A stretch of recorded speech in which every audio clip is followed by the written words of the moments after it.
Hello, and hail everybody, and welcome to the morning roast. I really got to figure out how red that thing started. Comes really well. There's no little gap in between. But anyways, today with me is the Brain Cage crew, Mr. Greg and Tank. Good morning, everybody out there in TV land. Boy, do we have a morning roast for you today. It's dark, it's black, it's metal. I like the coffee black, just like my metal. I'm just gonna let you take over, Tank, and just do the whole stream. Because I You do can't it so get enough much of that better. sugar, Chris. He's got the booty, don't quit. That's right. You know how long I've been waiting to get on the show to sing that song, man? I've been Well- waiting to get on here to troll you guys from the panel instead of the chat. Well, anytime you guys want to come on, just tell me and I'll send the link. Anytime, pretty much, man. I'm going crazy on the streams, man. I got to get that book out there, man. I got to get that thing up. We're at 28% right now. Oh, it's exciting. Not bad. About 9 days in or so, 10 days. So that's not bad. Well, and Greg, this is your first campaign, man. First campaign Yeah. blues. It's a real thing. It's a real thing. Yeah. There's a little apprehension on the side of consumers thanks to certain dead detectives and other people like that. And Yeah. little pudgy orange people Right. from Australia.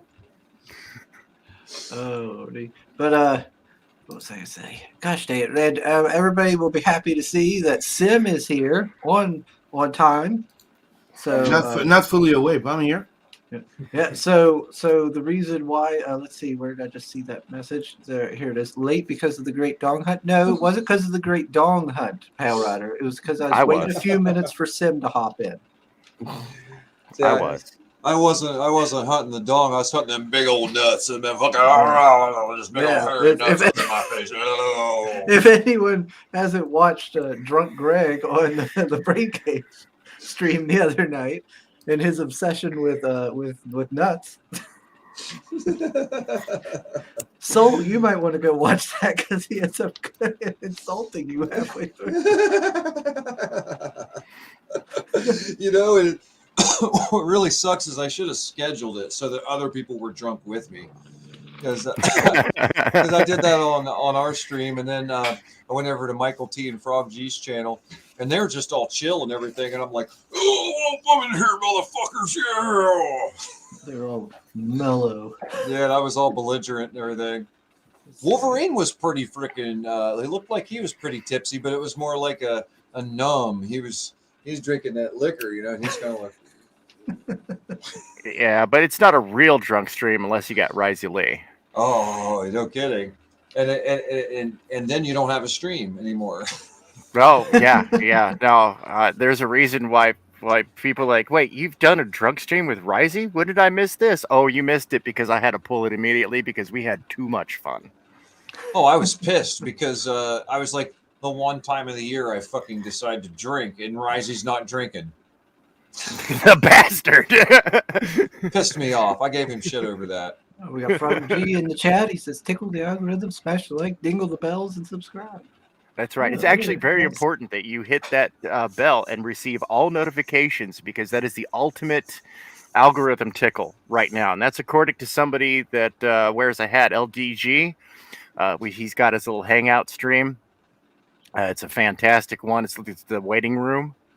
I love that because while you're waiting for your stream to go live, you can go over there, go hang out, go jump on the panel, go talk as a fan, as a creator, they've got Legal Guy, like Legal Latino Heat. I love that channel. I found it from over there.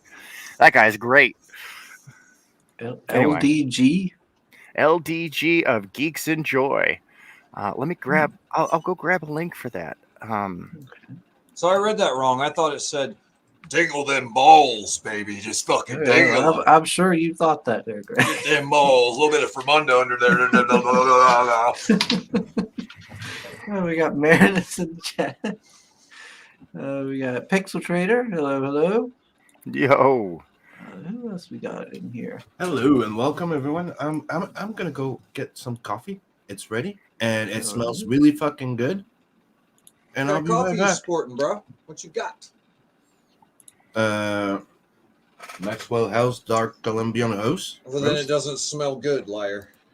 It smells fucking good when it's fucking made out of fucking machine. Nah. Okay, so what do you do? Actual. Hopefully you don't do those little cunt infused little shit, right? You're talking about the little one. Yeah. Those are a money scam. Fuck no. Yeah. Ideally, I'm drinking some real gourmet beans and brewed in a French. Well, Fucking French press. French you know, press. I may speak French, but I'm not that fancy. That's not fancy. That's basic coffee drinking. I'm drinking gourmet coffee, and okay, I'll be back, and I'll go drink something. I'll go get something that wakes me up. Just dip your balls in it, baby. Oh, we got Wookiee supremacy. Hello. Hey. Just teabag that cup, baby, with them balls. Get some from You got all the up in cool there. people out there. Yeah. Got all the awesomeness. God damn it, Soul. We got Soul Miss is Raina awesome. out there. Oh, Yodam. Hail, Yodam. Hail. Yotam. Soul says, welcome to the Morning Roast, where we can't get enough of that sugar, Chris. Today we'll talk got about to Brain put it on Cage's spearhead brainchild and find out more about Gunny. Yo, Chris, Sim, Greg, Tank, and Chat. God damn it. It's finally happening, Soul. Finally happening, man. I've been talking about this book for a few years now. Prime cheese, baby.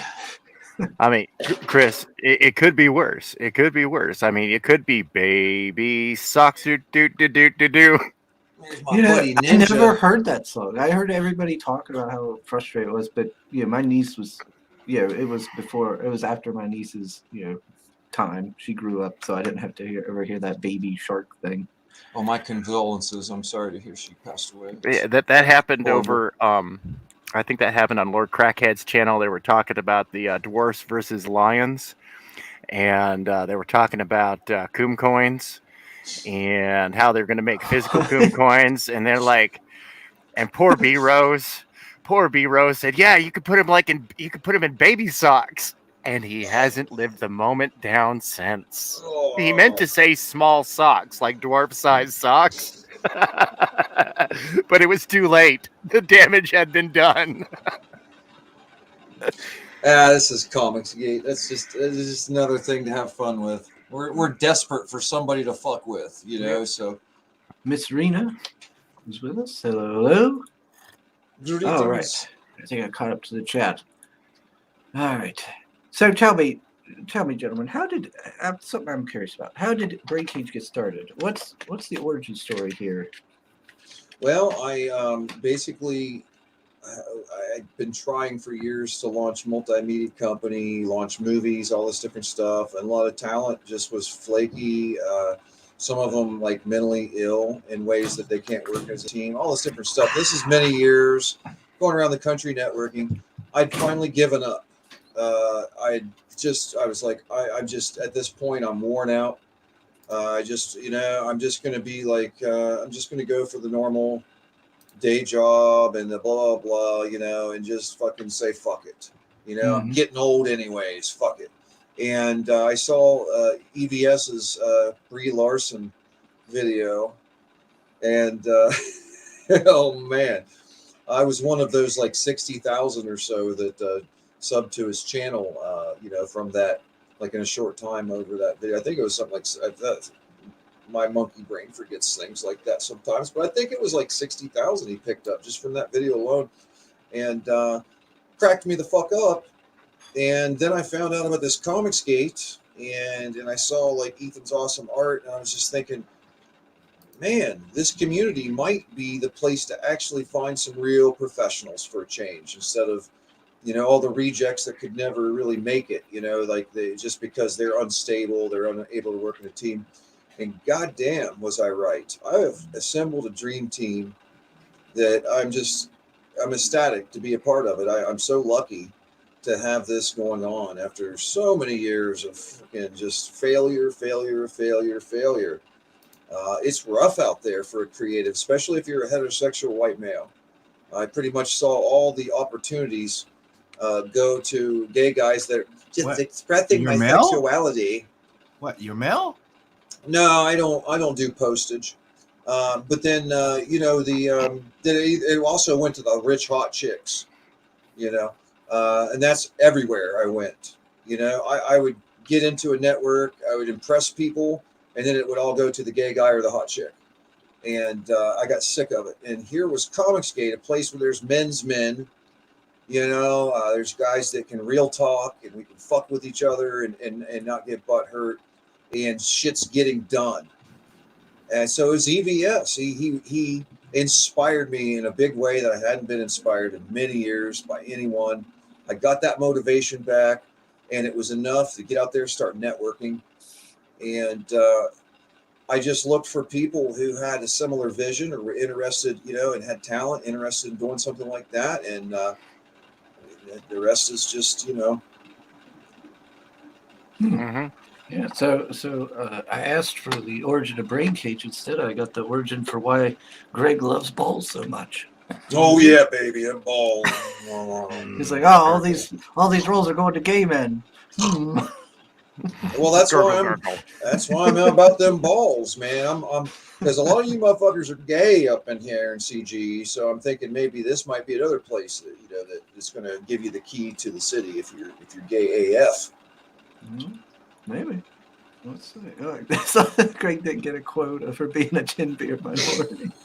This is a vagina beard, vagina chin. Actually, I was told by an SJW, the only witty SJW I've ever troll battled on the internet, by the way, the one and the only. I don't remember his name. I should have.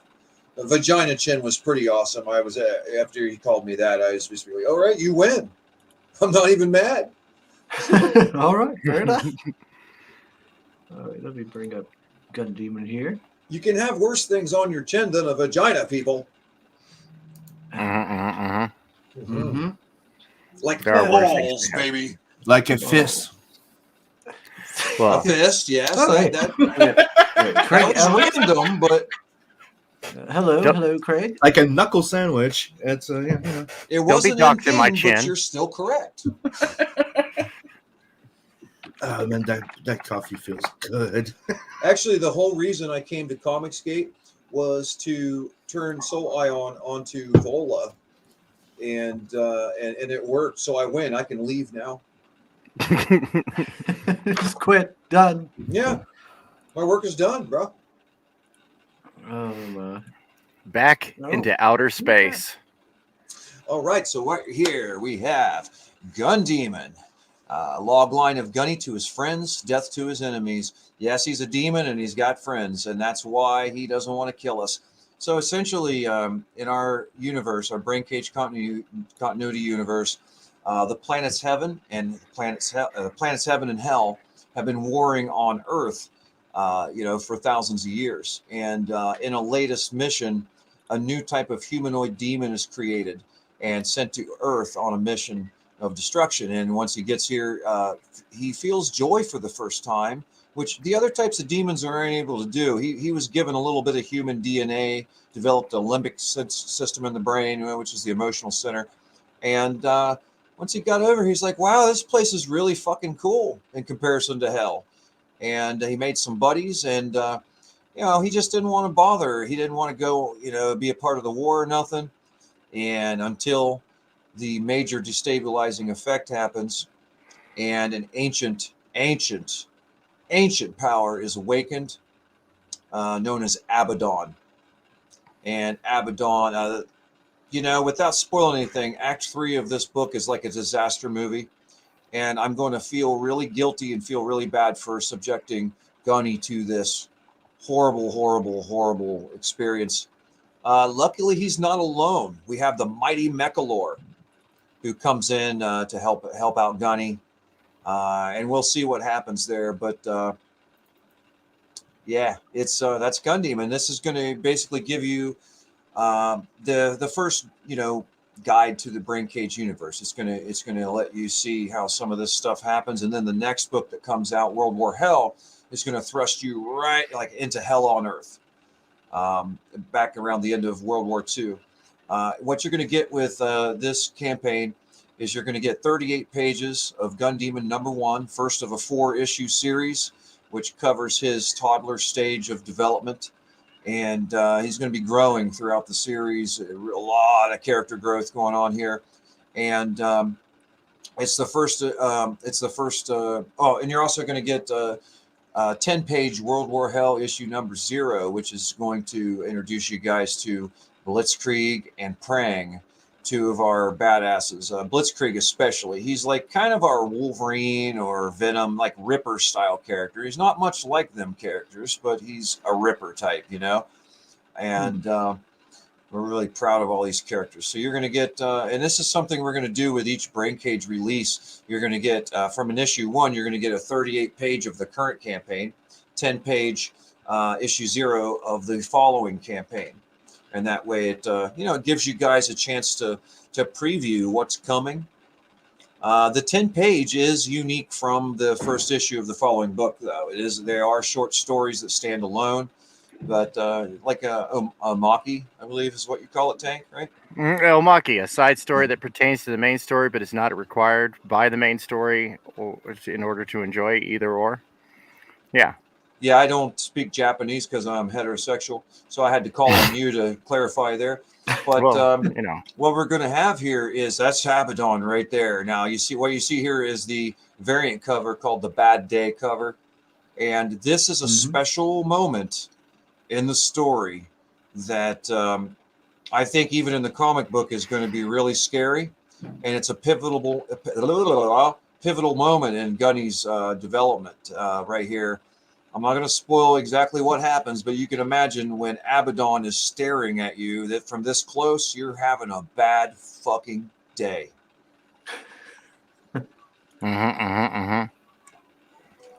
It's true.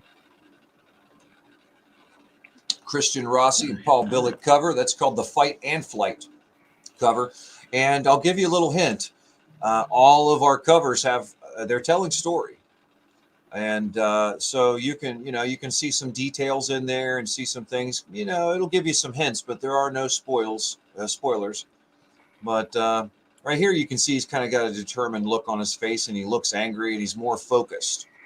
The first one you see, the Kiss the Sky cover, he's getting knocked out of a skyscraper by Abaddon. He's not in control at all. He's scared to death. Looks like he's fucked. And he is. He really is, a poor little guy. I feel like such an asshole for putting him through this shit. I gotta quit this shit. I gotta quit being a writer, man. It just hurts. So I'll say to you, Greg, Blitzkrieg looks a bit like someone challenged him on how many Starbucks straws he could fit in his face at once. Starbucks, what are you, gay? No, but he's going to Coffee Bean and Tea Leaf. Come on now. Right. Here's the He probably asked the person behind the counter to like teabag it just for extra flavor. Get them balls in there, baby. Get the balls up in that drink. Never a dull moment. Why do you keep talking about balls, Chris? I came here to talk about Gundam. So right there you see the Mighty Mechalore. This is the first appearance of the Mighty Mechalore, and I believe he is the first Persian superhero ever. I don't know of a single Persian superhero ever. And I also don't know of a Western-style comic book mech character. And he is going to be one of the IPs I launch later. He's one of our Phase 1 Brain Cage continuity heroes. You're going to see his suit evolve quite dramatically over the series as he gains new alien technology, reverse engineers it, develops new tech himself. And Farzan, which is his name, is quite an impressive guy. I guess you could say he's our Tony Stark, but really there's not much. He's not even inspired by Iron Man, believe it or not. He's actually inspired by the crappy mech IPs like Gundam that I hated as a kid, but I loved the mechs. I really can't stand the overall anime, like Asian style storytelling, too slow paced, annoying characters, too much exposition, talking heads. So I never had a mech IP for me that I really liked, so I'm making it. So him and Gunny, you're gonna see them together hanging out, fucking shit up for a while. They're gonna be a team. So it says home is where you make coffee. Okay. And there is the cover Christian of Rossi art again. Yes, we love Christian Rossi and Brain Cage. We're That's good work. gonna keep that guy working probably for years to come if everything works out. For you guys, back us in a big way. We're gonna keep some of the best artists in the industry working on the titles they really want to work on. In fact, Christian is going to be the sequential artist on Celerity the Huntress, and we gave him a choice between like a lot of the like a lot of our IPs. The titles that we didn't already have a team from, and he handpicked Celerity. He's really excited about that one, so I cannot wait to see what he does on that one. That's going to be our third release after World War Hell. It's exciting. That's the cover for issue 0. Who's the gentleman back in the back there? That's Prang. Also, his real name Hans Mueller, really hardcore German soldier. He's one of the Hellions, which is Blitzkrieg's elite soldier team that works with him. These are the hardest of the hard, and I'm not talking about hard cocks here, Soul Island. Get your mind out of the gutter, mister. I'm talking about the Hellions. These guys are Axis and Allied because, when the demons come to Earth, all of a sudden fighting other humans is sort of a petty, stupid thing. It's a luxury that you can't afford anymore if the human race is going to survive. So they all team up. And yes, it's rocky. They don't all get along.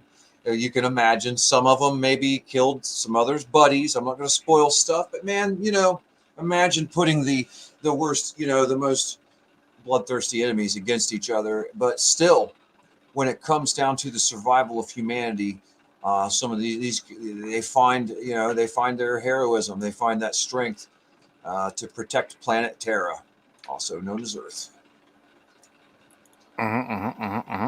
Saul says, really good artists on board there. With these visuals, it would be funny if all the characters just went duh in the whole book. I'm actually quite Thank you. I think that was a compliment. I'm still analyzing it, but I think it was actually. You can never be too sure with There's a sample page. That's the first page in issue 0, World War Hell, just the pencils of it. Of course, that's William Reyes on the pencils. And that's who did Replicator 3, as well as inks. We have Cheese Windhall, which is also the inker on Replicator 3. These guys work on a lot of books. And Ibrahim Aiden is the colorist on World War Hell team. Phenomenal colorist. I consider him as good as Gun Demon's colorist Paul Billick, but they're just different styles. And Paul is my personal favorite. It's just a taste, but Ibrahim right there with him. So it's going to be really awesome to see what Ibrahim does on this book. Did I get Replicator? I got the all three all three books perk from Replicator. Yeah, I know I got the first 2. I don't know if I got the third one. Third one looks fucking amazing. I guess it's shipping soon, Rob said. So yeah, this right here is a sample of actually World War Hell. This is a sample of World War Hell issue 1 here. That's not the issues here. That's a sample from the next campaign. It's a living, breathing, shared universe, and I don't know of another one in indie comics. That's like this with continuity and overarching story and all that. This is. We really want to create the next Image explosion. Mm-hmm. That's really our goal. But we're doing it what we call the modern comic book design development, where we're designing the characters to work across all mediums, such as film, video games, action figures, and all that. Speaking of which, action figures. Look at this. What's that? What's that? That's a Rex Barha gunny figure. Trench coat holds form. You can take it off.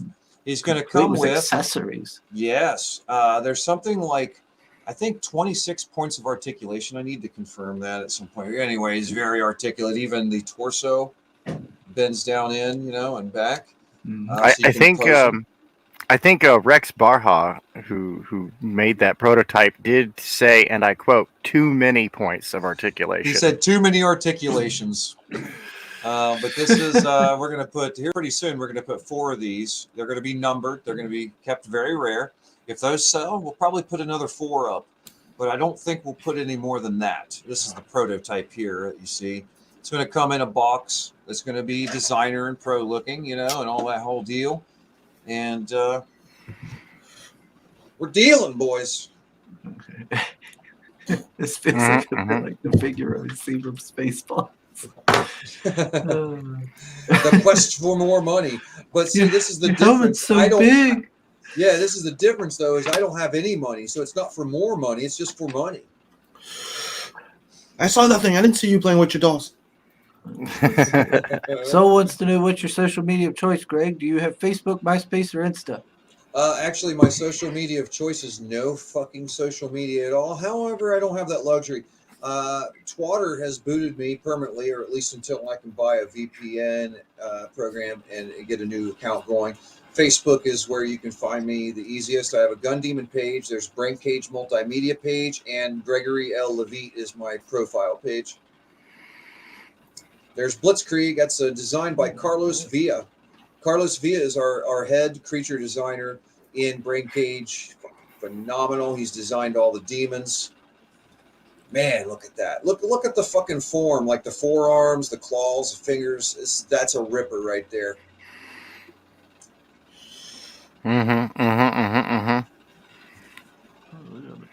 And he's not even the one named Fisty. Right. You don't want to meet Fisty. Fisty will fuck your shit up. This is another design by Carlos Villa. That's a destroyer demon. You can see 6 foot tall human placed down there for scale. Now, kind of picture Blitzkrieg jumping up and climbing up, the side of this thing, getting on its back, trying to rip its eyes out while the tentacles are lashing at him. That's what the kind of action that you're going to see Blitzkrieg in, and there are a lot of these destroyer demons. It's action-packed. That's in World War Hell.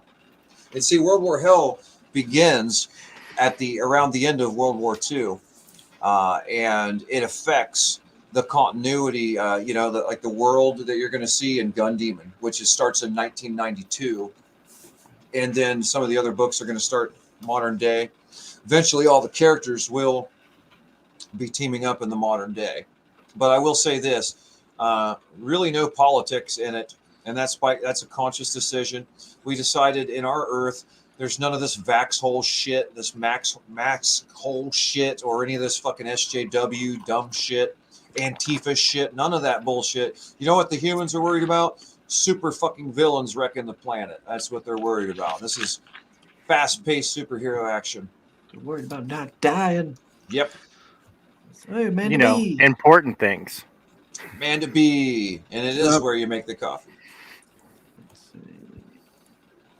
Soul's telling you to make voices, apparently, Greg. Oh, I don't know why. Oh, great. Uh-oh. I don't know what the fuck you're talking about, buddy. Oh, gosh dang it. I'm lagging. There we go. And there we go.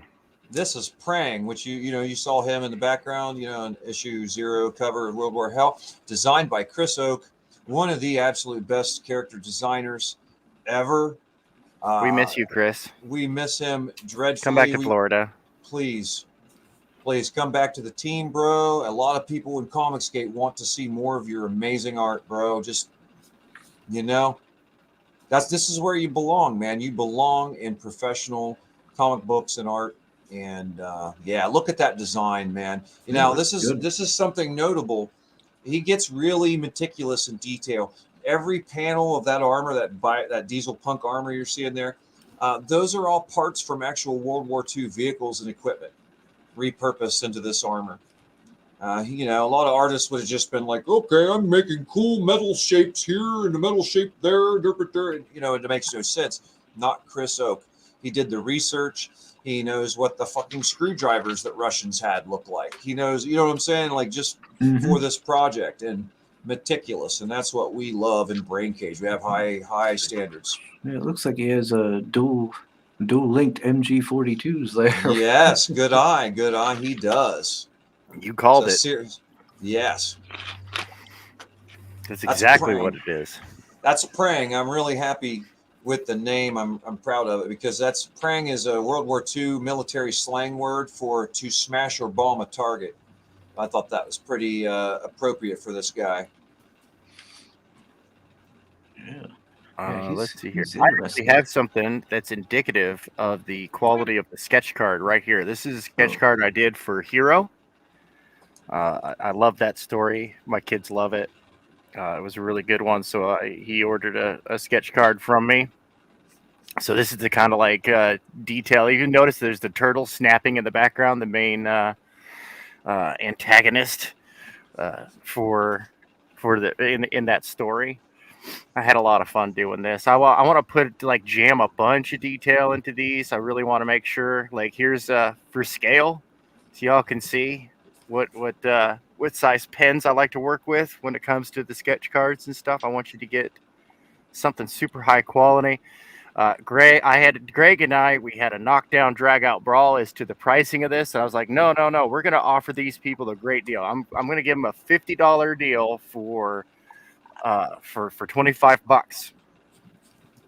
Yeah, no, I'm going to spend some good quality time, put some beautiful detail. I can't wait to draw these characters, Abaddon, Gunny, and Mechalore. I'm super excited about this stuff. So I wanted people to get a feel for what they're getting into when I do traditional style work. Yeah, it looks like you're putting a lot of work into it there. I did, and Zero did too with that one. I mean, she did stab a guy with a minigun. It takes a lot of strength. Yeah, and a lot of firing. You know, that way you got to soften things up a little bit. Make the gun so hot it just slides through like butter. You know, this is this right here was the wraparound cover for the Unbreathable Skunk Girl. We're still waiting for number 2, Manny. He's off in real life right now. Sadly, it's been a while since I heard anything about that one. Yeah, well, I try to keep it alive because Manny will eventually return. The good dog, he'll be back. You know, Gun Demon, man. I mean, oof, look at that. It's just my nipples. They just get so hard when I check out this stuff, man. Ooh. Yeah, let's see here. What else? I had something else for you guys. Oh yeah, this is the cover I did for Thrashers a few years back. What else do I have? This is like a trip down memory lane here. I had a lot of fun with this one. Yeah, no, and commission work has dried up, sadly. But okay, whatever. That's fine. I'm okay. Hit everyone out there. Here's another peek at some really cool stuff from World War Hell, because the human vehicles and weapons were made to fight other humans. The demons pretty much wreck a lot of the vehicles at one point, and that forces the Terran defenders to start salvaging parts and build these Franken-tanks that are designed to take out demons. Mm-hmm. Also, something else. Mama. Oh, this is Hot Mama. This is the one that this is sort of the rallying cry. You know, this is the one that can break up the you know, it's a rammer type. It helps morale. Also, in World War Hell, we've got some Golden Age World War II superheroes. They were like some of the propaganda public domain heroes, like Captain Battle is one of them. You're going to see them. You're going to see also my character, the Unstoppable Dreadnought, who was created about a year before World War Hell in a super soldier program. Right there is Dima. He's a Russian engineer, and you can see he's got explosives on his shield there. So if a demon happens to get in close, boom, and of course it knocks his ass back too from the impact, but explosion. But it'll take a demon out really good. Good last stitch. Explosives on his shield. Did he run out of dogs?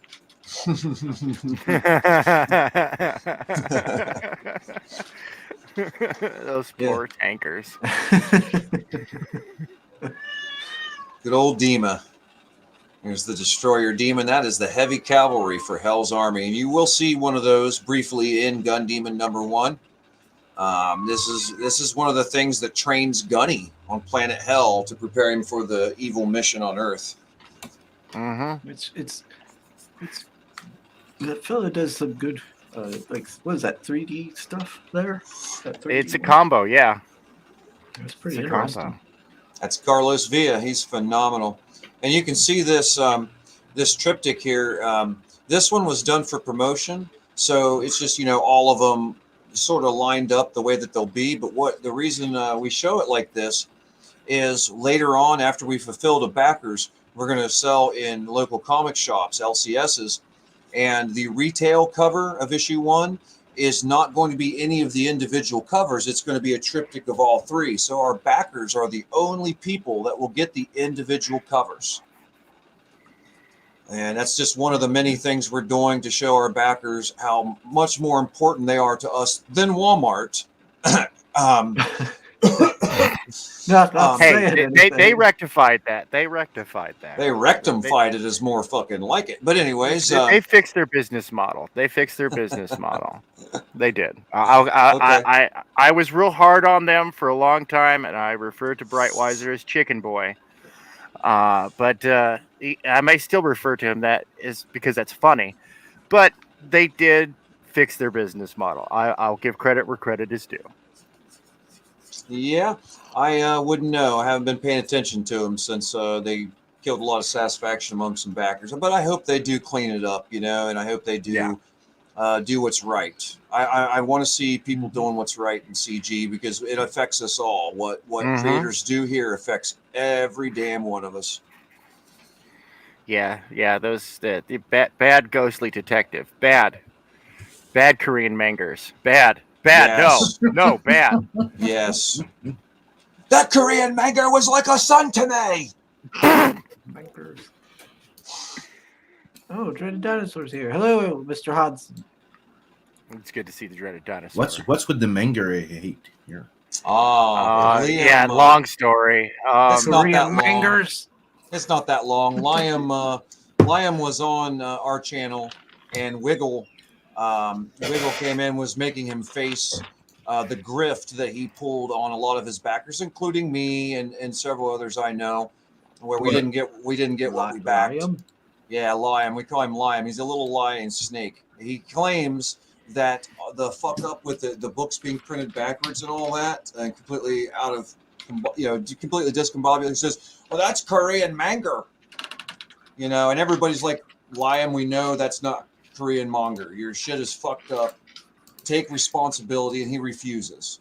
He blames it on Odie, who was just the artist on the book. Okay, Odie did not oversee any of that stuff. That's a slimy bastard. Okay, fuck him. Liam. I don't sit around and talk shit about creators as a default. Okay, I don't even want to review anybody's books on streams or anything. But when somebody grifts, we all got to call them out. This kills backer satisfaction in Comicsgate. It drives people away. It gets them thinking like new creators like me is a risk. Like when you got to come in after these douchebags have drifted before you, it hurts you. It's hard. What's that about dead detectives? That's Dead Detectives. I know the horse is dead, but it's not pulverized yet.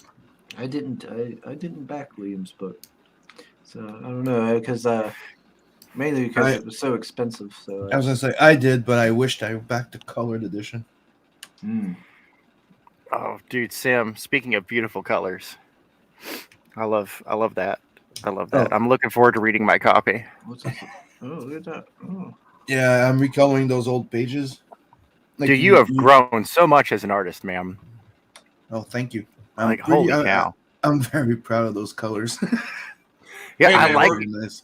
We're not doing sexual innuendos, buddy. We're just flat out being fucking gay and sexual, baby. Come join us. I don't kink shame. The cream rises to the top of the cock. And this is going to be the cover for that story. And that one's another one I'm pretty happy with. Yeah, I love a good cockpit shot. How about that cocking pot? Just cocking it, get it? Yeah, that was pretty cool. Shut up, beef. Oh, yeah. Oh, hey, it's Wendy B. Hey, Wendy. Hey. It's good to see everybody this morning. Detective Dog. But that's not what I wanted to show. Which Sim's output is on steroids at the moment. Same to me. Well, and there you go. Oh, I don't know. Here's a little commission I'm working on. Oh, heck yeah. Oh, I just remembered, Sim. Because I'm a dumb fuck, I need you to send me the trading card art that you did for me like a year and a half ago. Oh, you want me to show it off? Please do. Okay, hold on. Let me go Ooh. get it. I will say this though, guys. He did it for me before knowing anything about our demons. He didn't see any of the designs. So what you're going to see, I'm probably not going to use the demons that he has in the art scene, because I'll probably focus on Gunny for a trading card because his Gunny looks great. Yeah, I remember back then you only had the design for Gunny. Yeah. Yep. So Yeah. I definitely don't hold that against him. He did a damn good job with the little bit of data he had. That was before Brain Cage collectively poured a few grand into development. I put about 7 in myself. Mm-hmm. It should be in here. Not bad for a broke guy, huh? That should let you all know that there's no excuse. You can't say you don't have enough money to get proper art and design done. If I can do it. Wendy B's asking, is this the new Nat Sim? Yep. I don't know why I'm talking so loudly. I don't know. Yeah, it's for the and so deliberately. Yeah. I don't know what that's about. God, look at that Gunny though. Look at the stance. Like, that's cool, man. Oh yeah, look at that. Really cool. I love the guy getting popped in the back of his head. He's just like, oh, that's a bad day. It's really bad. That's the one. That's the final one. That was the final one I did. That was this.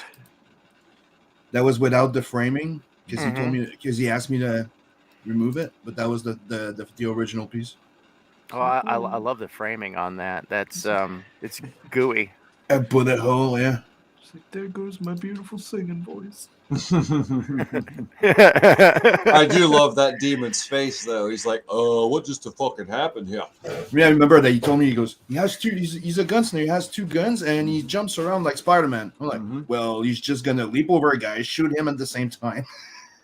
Yeah, and so far, you're the only one who's drawn Gunny with the real legit Spidey kind of shit, like the pose, I should say there.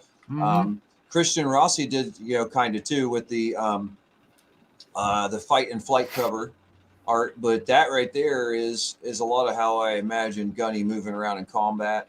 Good thing I kept it around. Yeah, I got buried in a lot of stuff, and it's just and I just don't know where I downloaded. If I did, it just everything got crazy. Which character is this, Sam? I don't know the name of the character, but it's for C.A. Pence. All right. I love the forced perspective on this. I wanted to have fun with it. Wendy B says she's homesick today, and she remembered that we stream on Friday. Oh, well, great! It's always good to have you around, Wendy. Well, get well quickly, please. Yeah, it's unfortunate that you have to be here under such conditions. You got Red Gaze out there. What's up, Red? Oh man, we had so much fun on his show last night. Oh yeah, man. That guy. Yeah, watch the replay, man. I was totally serious, and Tank was just a little out of control, man. I kept telling him, just chill, dude. They're gonna like you if you're just calm and quiet. He wouldn't listen. It was a party. I was straight up like.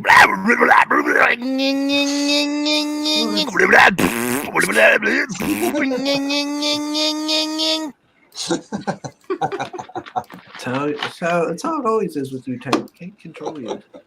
No, I'm out of control. Bring Greg in to rein you in. That's right. That's right. Mike Jimmy in the house. What up, Michael? Mike Jimmy. He says he's working on Life of Korra 6, so just going to keep to the chat. Oh, okay. Roger.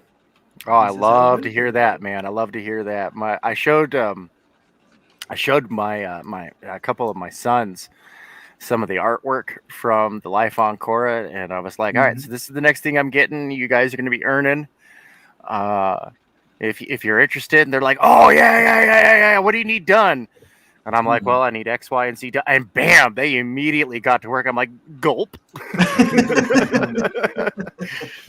Yeah, good job, Mike. Yeah, if my niece makes it back here before the campaign ends, back here to the house, I'm going to show her the plushie, see what she thinks. My 11-year-old man, he's been loving the books that I've given him. He, like the latest one he earned, and we were talking about this earlier over on Brain Cage, was Hybrids, and he loved it. It is his favorite book. It just beat out his. He has a copy of Jack Kirby's Eternals.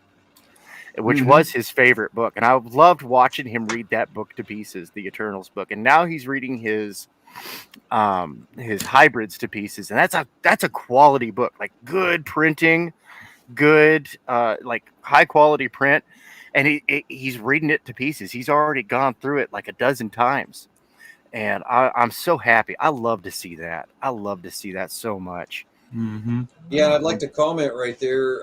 One of the benefits that should take some, will definitely take some risk off of me being a new creator is Critical Blast is handling our fulfillment and our shipping. So you don't have to worry about my stupid ass stoner disorganized ass fucking it up, because RJ is on the case. He's on it. So says Sim's really good on dynamic poses. And how? We got Red in the chat. Of course, everybody knows Red and his YouTube channel, and of course, he was the one who was so kind enough to make the intro. That was so great. And it has Sim shirtless with his cat. Yep. And you in a red dress? I'm never in a red dress. That is fake news. Dude, don't spoil it. So far, when somebody calls fake news, it's been real. So don't say fake news when it's real. Fake news. I haven't seen any real news in my entire life. I don't know what you're talking about, Sim. It's all fake. Chris, your hands aren't small enough to say that. No, they're too small. Let me see here. What is this, Tank? I keep saying. Oh, it's more Scalpel Zero. Oh yeah. This is a piece I'm working on. I just haven't zoomed in because I kind of, once again, I wrote a big check. I'll zoom out to show you the size of the check I wrote. So, and I'm going in and doing all this cross hashing manually. Because I don't know, something's wrong with me. I may need an intervention. Glutton for punishment. Yeah, so I just zoom in on that one because, as y'all know, I love the details. I love the cross hatching. I'm very much inspired by late 60s, mid 70s illustrative, like especially the sci-fi fantasy illustrative type stuff. Oops, that's the wrong one. Where is that one? There we go. Oh, nope, that's the beautiful colors laid down by Armand Strange. There we go. This is the one that people like right there. They love that. And they're like, what brush did you use? And I was like, I did that by hand. This is traditional. This is traditional art. And they're all just like, oh my gosh. Yeah, Doc Blaylock just he gets all super excited, maybe a little too excited for that thatching, the basket weave hatch that I did. But working it in as a gradient, I kind of had like a system in my head for how that would work out. And it turned out good. I did like that one. But it's almost as cool as Gun Demon, but not quite. I'm not gonna lie. I am eagerly awaiting Scalpel Zero. I am working on a short story that I feel like I'm pretty sure I've been eagerly awaiting it for years now, but I'm patient, man. Isn't it like it's the latest? It's the most late book that never even launched. In all of Comicsgate. So late books. Steam escaping. Greg, what are you sharing? So this is the heavy Mechalore battle suit that you're going to see in the Mighty Mechalore #1. You're going to see the suit that I showed you, the red suit in Gun Demon #1, and then Mechalore is going to build this thing. This is a concept by Isan Fazeli. He's my partner on the Mighty Mechalore. It took me almost 3 years to find the right artist for this, for this. But if you look, he put a lot of thought into it. I mean, you can see that the parts, you can see how they can move. Like it makes sense. There's a lot of simplistic yet efficient design. You can see right here where the helmet slides down over the cockpit. That's like right now it's open. You can climb in, and then it's slides down and closes and locks in. Yeah. But to give you guys an idea of what Isan's finished art looks like, So just imagine he's working on some finished designs for Mechalore. So you're going to see, he's just phenomenal. This guy, he's destined to be a superstar. Yeah, that's pretty good. Now, is Mechalore going to have like is it just going to be one suit that he just keeps upgrading and wearing, or is he going to have like variants and like different ones for different Many situations? Many It's more suits. like Iron Man. Never heard of her. Yeah, really.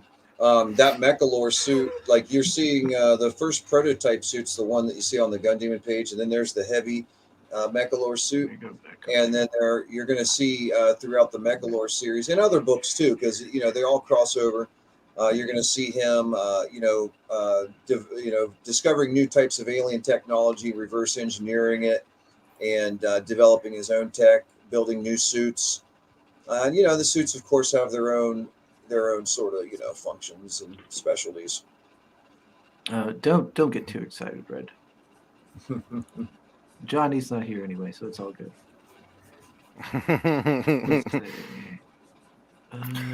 Oh yeah, no, I love it. This right here, what we're looking at, this is Isan Fazeli's sketch work. Like this is his rough. This is a rough, right? Like, and that blows my mind, man. I'm kind of jealous. I mean, I'm not jealous. I don't hate him at all. Burn in hell.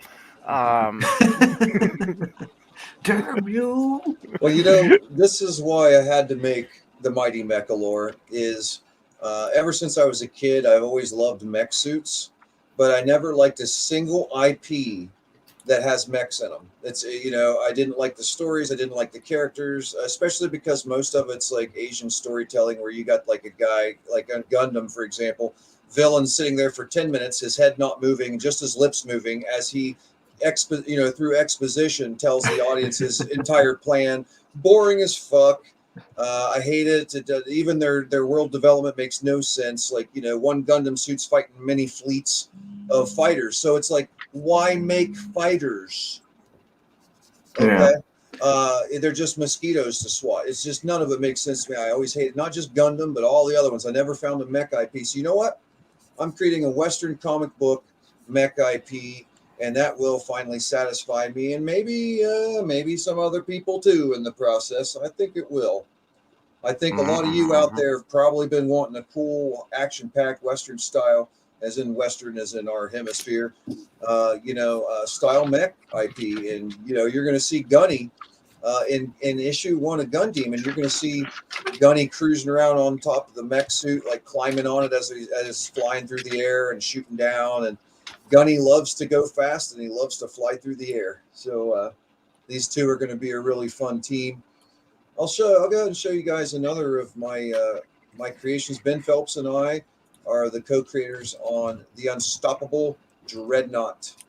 I've got the design, the rough design or initial design by Stefani Renee. I'll go ahead and share this here. Yeah, I like the more bulkier mechs, like from like Armored Core or Mech Warrior. Armored Core is my favorite, actually. I loved Armored Core back Project in the day. Phantasma is one of my favorite games of all time. Those were such good games. But this is the Unstoppable Dreadnought. So before World War Hell kicked in, and near the end of World War II, the U.S. Army the U.S. government had a super soldier program going on where they discovered the final resting place, the grave of the great John Henry from American folklore. In our universe, he was a real man.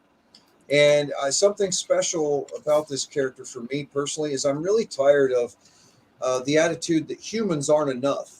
You've got to be a mutant, or you've got to have cybernetic implants, or you got to have something accident that makes you great. The original John Henry in our story was the strongest human that has ever lived.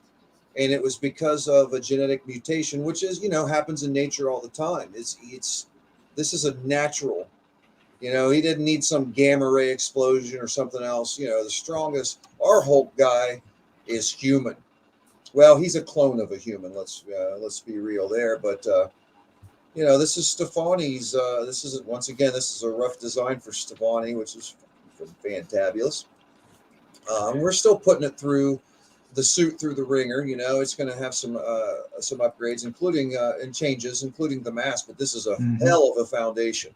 Oh yeah, he's a mountain of man meat right there. Yes, sir.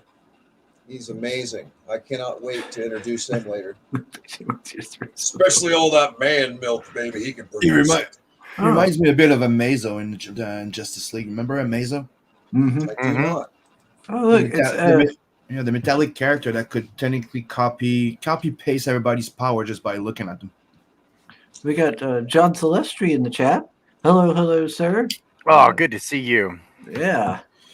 I bought his what's up? Yeah, his sketch, his animation stuff from back in the day, and got that Boba Fett piece he drew. If you got the 1 tier, yeah, it was a nice book he had there. It was great getting to see like his history and animation and stuff.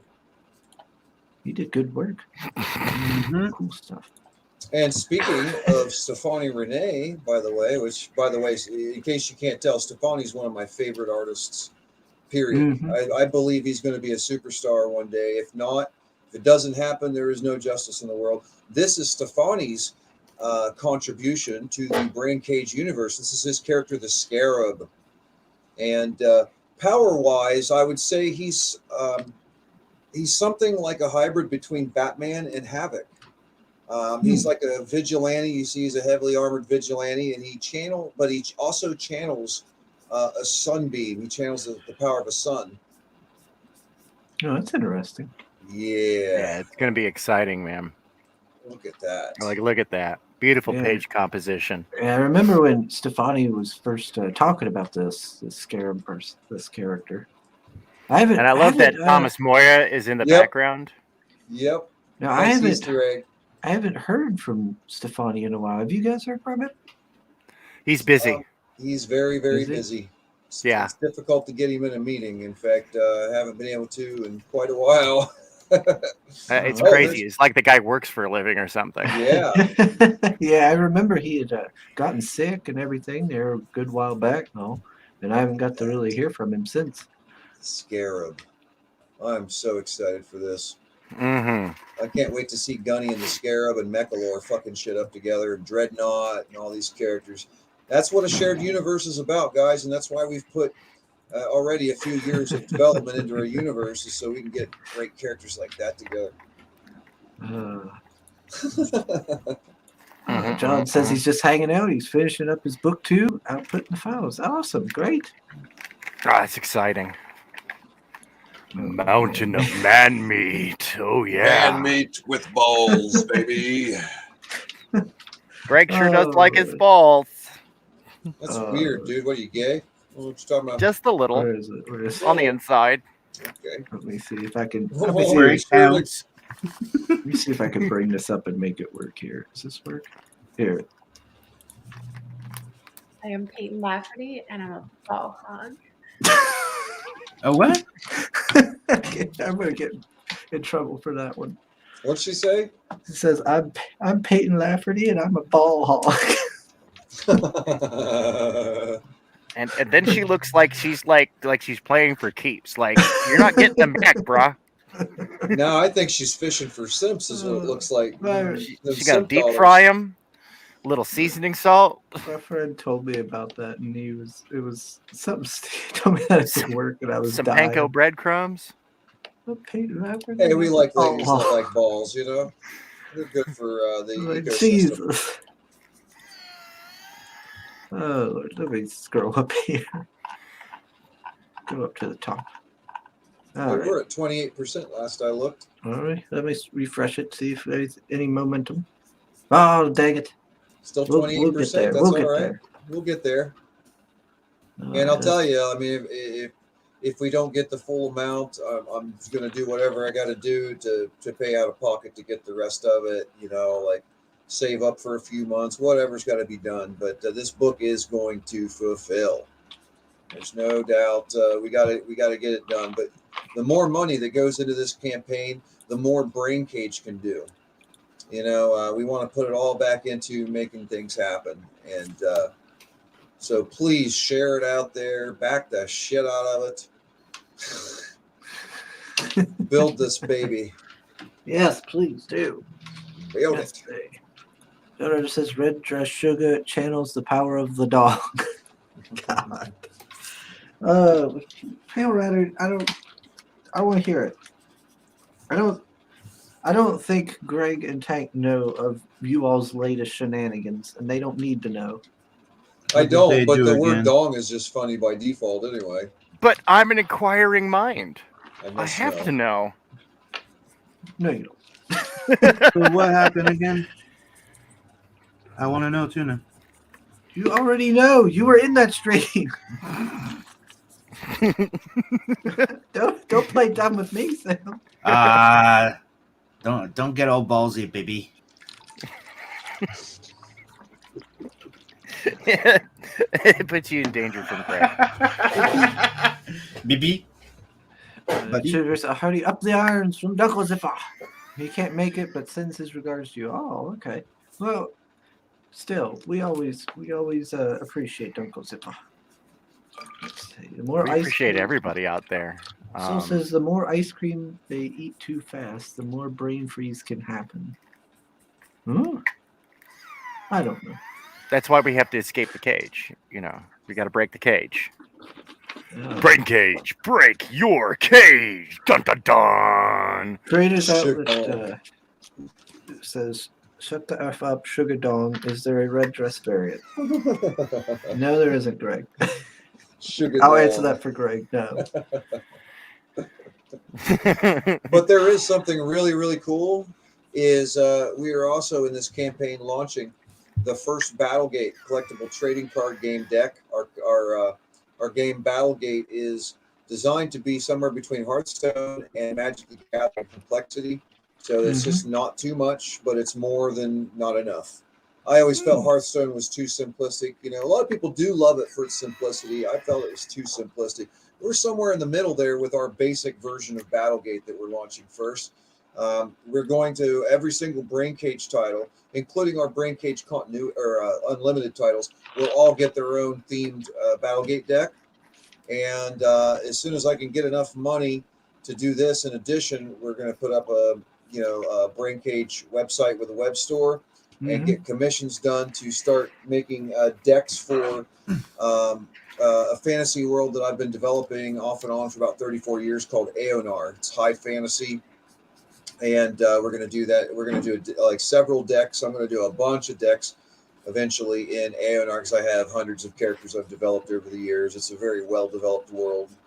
And we're going to have all these different... And once we get the infrastructure up and everything running really good, then we've got some creators who are waiting for us, Comicsgate creators who are waiting for us to do Gun Demon decks for their IPs as well. And we're going to do it exclusively for Comicsgate creators. At least for quite a while, because we want to empower our community instead of, the douchebags against us or people who aren't helping feed our community, with content, backing things and all that. We got to keep this dream alive, and we got to do things like this, anything we can do to help each other. Okay. Remember, only you can prevent slutty schoolgirl books. Sim was I wish I could. There when you told us about paper. I did paper dog. He just gets it for free. I mean, why would he pay for it? How you were caught up. Thanks, guys, for. I did none of those things. You lie. Hey, y'all need to back up off of Chris's Vietnamese band-boy servant, okay? Dong's a great person. This is gonna, what's gonna end up happening, Sim? They're gonna start trying to be like how they did with the red dress thing, where it's like, they back, and then I have to tell the news story or something to people. Yeah, but you're a good sport, and that makes it fun. Fun for them, maybe. Yeah, I think they're the ones that really they just want to see you in that dress because I think they hella gay. So says, what do you think about shade. making the cards and sketch cards add-ons, especially for international backers who don't want to pay shipping several times? Would be an incentive to add them. Yes, and I do apologize, Soul. I am new to all this, and I'm trying right now. I'm working with RJ and trying to get some of this cleaned up a little bit. It's like a year and a half ago or so. I thought I was going to do. He has What's it? access to a whole bunch of people, but doesn't ask anybody for anything. Then he goes, "Oh, I had to fix this. I had to fix that." We were all here to help. Well, I got a lot of help, and I also watched hours of tutorials about a year and a half ago, and then artists started delaying me. And at this point, I thought I knew what I was doing because of all the. But once you get in that interface, it's a new game. Like for example, I was on Bancroft's. I launched on Bancroft stream, and I had everything set up. Everything's ready. Got the launch button ready. Bancroft did the epic countdown, and then it cuts to me, and I click launch, and it's not launching, and I'm going, this is anticlimactic. It's not launching, and it was telling me, you had to have the country, which I had, and I also saved it multiple times. I didn't know it had to be United States and not USA, which whatever. It just simple little stupid things like that, it's just stuff like that. I honestly, I'll be real with you guys. I'm really stupid at that kind of shit, and that's why the next campaign, I'm definitely going to hire somebody to manage my campaign for me, so that we don't have any of these headaches. Because it's just not how my brain works. That's why I work in a team. I'm highly creative in certain areas. I'm very specialized in other areas. I'm a fucking dipshit. And I don't want myself or my backers to suffer because of my fucking idiocy. So I promise you, I am working on that. I'm also going to be adding more merch and stuff on there too. Okay. Yes. As the campaign grows, so do we. Johnny Cage is here. Right, Says rules are rules. Yeah. It's a revolution, baby. Baby. So, Greg, is it a good sport or just an easy target? Creator's Outlet asks. Probably easy target. Well, I'm going to guess. No, we can't go for the no snoops rules. They're awful rules. Hashtag ask. Oh, Lord. So you've got your all three covers perk. See, as your featured. Then we've got the Kiss the Sky, the Fight and Flight, and the Bad Day covers, each individuals. And then here's the cards. Yeah, 40 cards, no dish deck, 8 character cards, 3 dash cards. Yeah, that's neat. Yeah, it's set up our Battlegate system. Like when I loved playing Magic back in the day, I didn't like all the micromanaging of like mana, the land and all that stuff. I wanted it to be about the battles between the creatures and the characters, and that's what Battlegate is about. We've got what you're going to see on the battlefield on the table is going to be character cards and with action cards along with them to unlock their special abilities. So that's it's faster matches.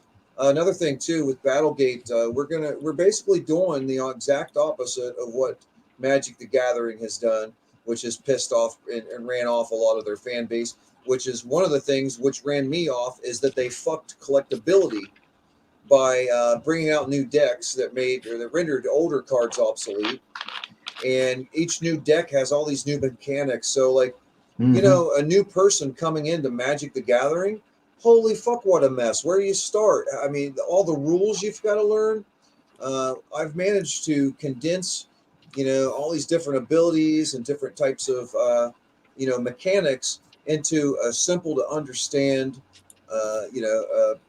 basically a simple to understand formula. Yeah, that's one of the, I guess, downsides of Magic, is it can be hard to kind of get into if you're new to it. And even if you've been playing for a while, I mean, it's just ridiculous. There are just too many mechanics in that game, too many rules. That's my opinion. Some people would think it has just enough. Maybe there's other people who thinks it needs more. I mean, we all have different tastes. But I like super powered throwdowns, fast paced battles. And that's what it's all about. Also, I designed it around minimal amount of RNG possible and more about player choices. And really, the only RNG in your turn, in a turn of Battlegate, is drawing the cards and seeing what you get. Johnny's telling me he can leave if I want. I'm an ungrateful friend. Oh, calm down, Johnny. Calm down. Calm down. What? Chris used you on Monday this spreadsheet for shipping. What? Oh, please. Use him on Monday. Oh, come on. And see, you see there the Tank Ferret sketch card. And Tank will draw. You'll have your choice of Gunny, Mechalore, or Abaddon cards for Tank to draw for you. Then we've got the drawn in tiers. We've got 4 bystanders, and you'll be drawn in as a bystander in the crowd. We've got Death by Abaddon. There are 2 of those. Saved by Gunny. Saved by Mechalore, which there's 2 of them, and then Saved by Gunny. Oh, and there's only one of those. Yeah, there's one of them left. Oh, actually, shit! I gotta put up. See, I gotta fix this stuff, man. I Get a bigger hammer. Yeah, I gotta fix this. My campaign would probably be higher by now if I had that shit working right there, and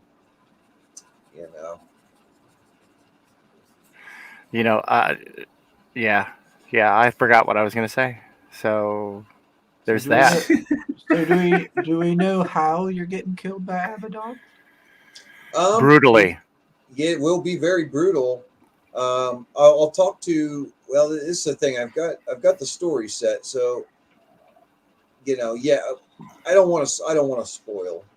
Oh, okay, yeah. You don't want to do that. Act 3 is basically like a disaster movie, where Abaddon is wrecking New Orleans.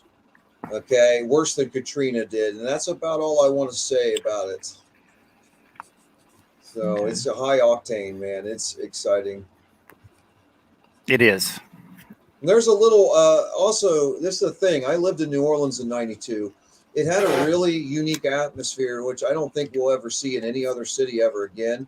Very old world, mysterious. Felt like there were vampires around all the shadows, and it was intense. And at that time, it was the murder capital of the U.S. as well as the police brutality capital. It was very menacing, but at the same time, big fun. And there was a lot of unique. There were a lot of unique things in things. So I'm throwing Easter eggs into the story that people who lived in New Orleans during that period will totally go, oh shit, I remember that. And I'm going to probably go advertise in New Orleans, put up flyers. Back then you had flyers everywhere, and like here's a sample of some of the Easter eggs. There was a local band there called Nipples. And every time Nipples had a concert, they would change their title. So it'd be Nipples of ISIS was one of them, Nipples of the People's Republic. The name of their band was different every time. You'd see these flyers plastered everywhere. And so anybody who was there during that time will see them flyers in the background and be like, oh shit, Nipples, I forgot about them, and just things like that. There's also a football game that's going on during this. That was a really crucial big game for it was really heated for the Saints fans, particularly Saints and Niners. And I'm not going to tell you what goes on there, but some of the New Orleans people who were big Saints fans might feel like vindicated a little bit, maybe. But just fun, just fun Easter eggs. Those who are in the know are in the know. They're going to enjoy it, and the rest of you aren't going to notice. It won't make any difference, but it's still going to be cool scenes. You know what I mean? Yeah. Yeah. When the nipples come out, everybody celebrates. And the balls, baby. Nipples and balls on the same person. Death by Abaddon sounds like a Sugar Chris perk. Chris wants to know if it's safe to show the comic death to his mom. Wait, is this? No, it's not shopping. You're the one who's suggesting all this. Nolans, that's right. And in fact, that's another of the Easter eggs. When I was down there, the local bus system had Nolans on the side of it, and it always cracked me up when I lived there. I just got used to it. I just call it that now. But Yeah, I do like that the Chris there's it there down there, the Chris Oak design here. Oh The yes, Prine, I like this. This looks yes. Chris is amazing. good. It's a good art style here and everything to it. I like it. Mm-hmm. Looks well done. Chris is meticulous. All of those parts you see on that diesel punk armor all come from World War II vehicles. Like part of it's from a door of a certain Jeep, and stuff like that. He spent a lot of time researching. He even down to like what a Russian screwdriver looked like in World War II and things like that. Just these meticulous details. Mm-hmm. Oh yeah, no, his work is unparalleled. Mm-hmm. I love it. I love it so much. Did we get anything? Dang As it. the old phrase goes, my nipples are hard just thinking about it. Stop rubbing them. I can't help it. They're like little pancake-shaped glass cutters. Maybe one or two of the pieces, so maybe just one or two. Not all of it. Oh, and you might be wondering why I'm running the campaign 60 days instead of 30, which is usually what people do. I needed to launch. I couldn't wait any longer, but we didn't have all of our major promotion power in effect yet, which we're still working on. And also, so I wanted to make sure that the campaign's still running once we get that all rolling. Also, a lot of my backers, they're living paycheck to paycheck. So if I stuck everything on there at once, they're going to maybe miss out on getting some of the things they want because some of the stuff is unique or rare, limited.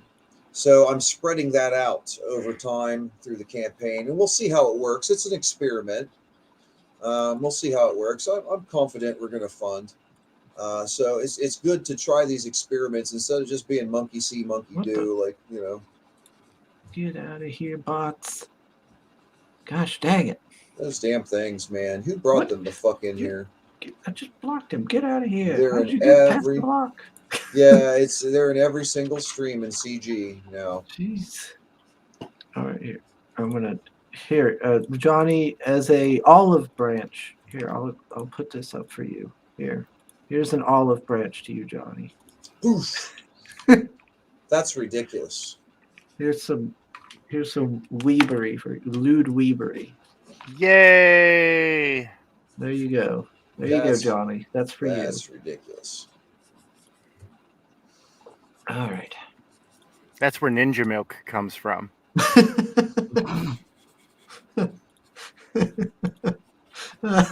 I'm one of them guys that feels like more than one or two handfuls is just in the way. But whatever, teach their own. Yeah, so everybody needs to check out Gun Demon. Yes. Look at that little head. Just yoink. Yeah, he just gets Poor ripped guy. out, He doesn't even get a chance to take his first breath before they toss him into the demon training pits. Poor guy. I'm a dickhead of a writer to my poor Gunny. I blame Bob Salvatore, my biggest influence, my favorite author. His Drist series is my favorite. Drist is my favorite fictional character of all time, and over the decades I've developed hundreds of characters, but I never developed my Drist, and it just came together in Gunny. I finally have my Drist, and as you can see, he's not a knockoff in any way. Gunny stands on his own. He's the biggest influence behind Gunny is Drist, Spider-Man, and Punisher. You can't see it on him, you can't really see them in him and his design, and it's not, you don't really see it in his story, but there are some of the core elements of those characters come through in Gunny, some of the parts that I think we all love about those characters. No. Mm-hmm. I mean, do- he is I do gunny have to a- his... Oh, sorry. Sorry, Tank, sorry. I was going to say he's gunny to his friends, death to his enemies. Mm-hmm. Yeah, and that's another thing. All of our characters in Brain Cage are heroes. We don't have anti-heroes, not yet. Maybe in the future, but right now, everything, everywhere else is anti-heroes and villains. We care about heroism. You know, we want, yeah, Gunny Deward, yeah, we want little kids and adults alike to be inspired and to understand. Just because the odds might seem insurmountable, doesn't mean you shouldn't stand up to them. And we need to be reminded of this, and that, you know, heroes can win sometimes. And but here's the thing: our heroes kill. You know, sometimes heroes have to kill. You know, and but what do they kill? They kill monsters. Our villains are obvious villains. There's none of that relatable villain bullshit that I know myself and a lot of people are really burnt out on. You know, our villains are monsters, man. There's no mistake that they're villains. And but our heroes save people.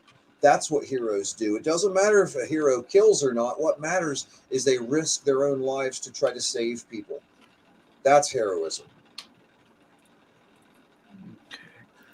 And, Soul's saying to tell us more about Gunny. And with that being said, I have a question about Gunny. Okay.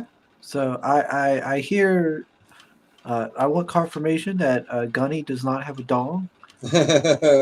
Yes. Demons are genetically engineered weapons in our universe. They're not designed to reproduce because then they would get out of hand in numbers, and you don't want that. But yeah, he has no reproductive organs. He has none of that. He has no sex drive. He doesn't care. He's here to destroy things. And in this, you know, here's part of the reason why also I made that choice. I don't want any. I don't want to fucking tell romance stories, guys. You know, it's these are fucking comic books. Once in a while, that's cool. Like I loved the Peter Parker and Mary Jane stuff that McFarlane did. I really loved Mary Jane, and I loved their relationship. But that's like one of the few, you know, like relationships in a comic book I really dug. I want an action hero. And in fact, I also find it quite amusing that Gunny is immune to the honey trap. Mm. And He ain't no simp. He's no simp. And you'll see that play out sometime. In fact, we played around Tank on the CG mega collage that he's been working on for a while. He put Gunny with the Siamese twins, and they're on either side of him. You know, they're all like ultra sexual, you know, and they're all like being suggestive. Gunny doesn't really get what they're doing, what's going on, you know. So they kind of, you know, the idea was like, you know, he's safe, you know. And you know, I'm just tired of seeing so many people led around by their fucking genitals. You know, I want to see people be, you know, have sex. Hell yeah, you know, get laid, get that dick sucked, baby. But you know, do other things too. Think about other things too. There's a whole world of experience out there, people. All right. I got him right here on the CG Mega Collage. Good. Smiling Bandito came in right in time. What's up, Mike? For Greg to tell him to go get his dick sucked. Good job. Get that dick sucked, baby. Oh, get that dick sucked. Tank's work here. Yeah. So this is the work in progress that is the CG Mega Collage with our latest edition here, Krishna Kid. Kami Mark's project. Oh, dude, it was so great for Kami Mark came on over to the channel, bring some of his followers over, help give us a boost. What a real force multiplier. I can't thank that guy enough. I like Kami Mark. I really did enjoy Best Korea. It is the funniest book I've read in years. And so we've got like so many different CG IPs. We've got Shadow Sentry, Chaotic Flux, Zener, Embrace, Black Tiger, Nephilim Squadron, Cobalt, Sins of the Fae, Bad Vibes Company Men, Ace, Tailless, Star Circuit, Bonds, oh man, Shotgun Samurai, Magic Cop. Have I covered it? Gunny, Siamese, and Artifice, Reanimate. I mean, dude, I've had so much fun getting these people on the show and drawing in their stuff. And I would love to get more people in on this and continue to work it forward. I hadn't inked it yet because I hadn't decided on an inking style for it. But with when I inked the Artifice Reanimate, over. I think I did that either on Manticore's channel or I did that on Vic King's channel. One of those places. I did that, and I was like, okay, so this is the inking style I'm going to go with for the overall picture right here, and they appreciated that. So I'm like, alrighty then. And boop, pop in that blue line. I love working digitally sometimes.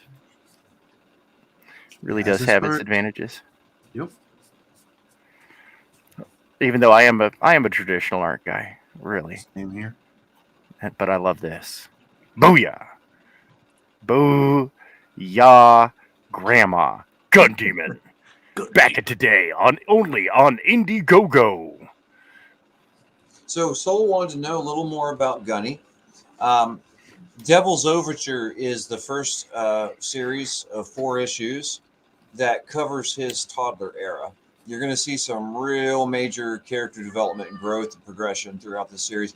The second miniseries is going to cover his adolescent stage, and where he's more rebellious and gets suckered into peer pressure and different things like that. But I'm really looking forward to getting to the point where he's the mature Gunny. He's going to be a competent hero. He's going to be part stunt driver, like stunt combat driver, and combat pilot. And he's going to be more serious when he's mature. It's all fun and games at first until Abaddon shows up, and well, you'll see how it goes. But this look that he's sporting, you see, this is just in the first book. You're going to see different armor. He's actually going to be armored in the future. He's going to have different suits, different types of weapons. And it's going to be maybe one of the biggest slow cooker character growths I've seen in a while being action-packed at the same time, and a little bit of comedy in there too. Toddler Gunny's kind of ridiculous at times. He doesn't understand Earth. It's like Stranger in a Strange Land shtick, I keep the comedy to a minimum. Some people think I'm funny. Some people think I'm a douchebag. So I keep it pretty much to a minimum and keep mostly to the fun superhero action. Okay. Let's see. I still can't get the dong out of this fight. Gosh dang it. I was asking a question. What was that up there you missed? Hey, Pops is here. What's up, Pops? Oh, Hey, Pops. I'm way behind here. Yeah, I'm with Soul right here. My relatable villain fatigue already happened in the Spider-Man 2 movie with Doc Ock. Pissed me off that he wasn't just some asshole trying to poison the ink at the Daily Bugle or rob a bank. Yeah, Soul, I'm sick of it. I really am. I mean, a relatable villain can be done well, but when every villain's relatable that they're throwing out there, or they expect it to be relatable, like look at that Killmonger in Black Panther movie. There's nothing relatable about it. He's clear-cut villain. But then at the end of the movie, we're supposed to feel bad for him as he's dying. Fuck, I was celebrating. It was just the most ridiculous shit ever. Those people are hacks. Well, Disney has some weird morals in their stuff, like They the have WandaVision thing, like where Scarlet Witch is like basically torturing people, and then they're like, "You'll never know what you sacrificed," or something. Like, what? They're sick. She's They're horrible. sick. She's a villain. They're villains. The people making this stuff are the real villains. They're sick. They're trying to make our kids into fucking villains, into gay villains and trans villains and all this weird. That's what they're doing. They're grooming kids through the entertainment.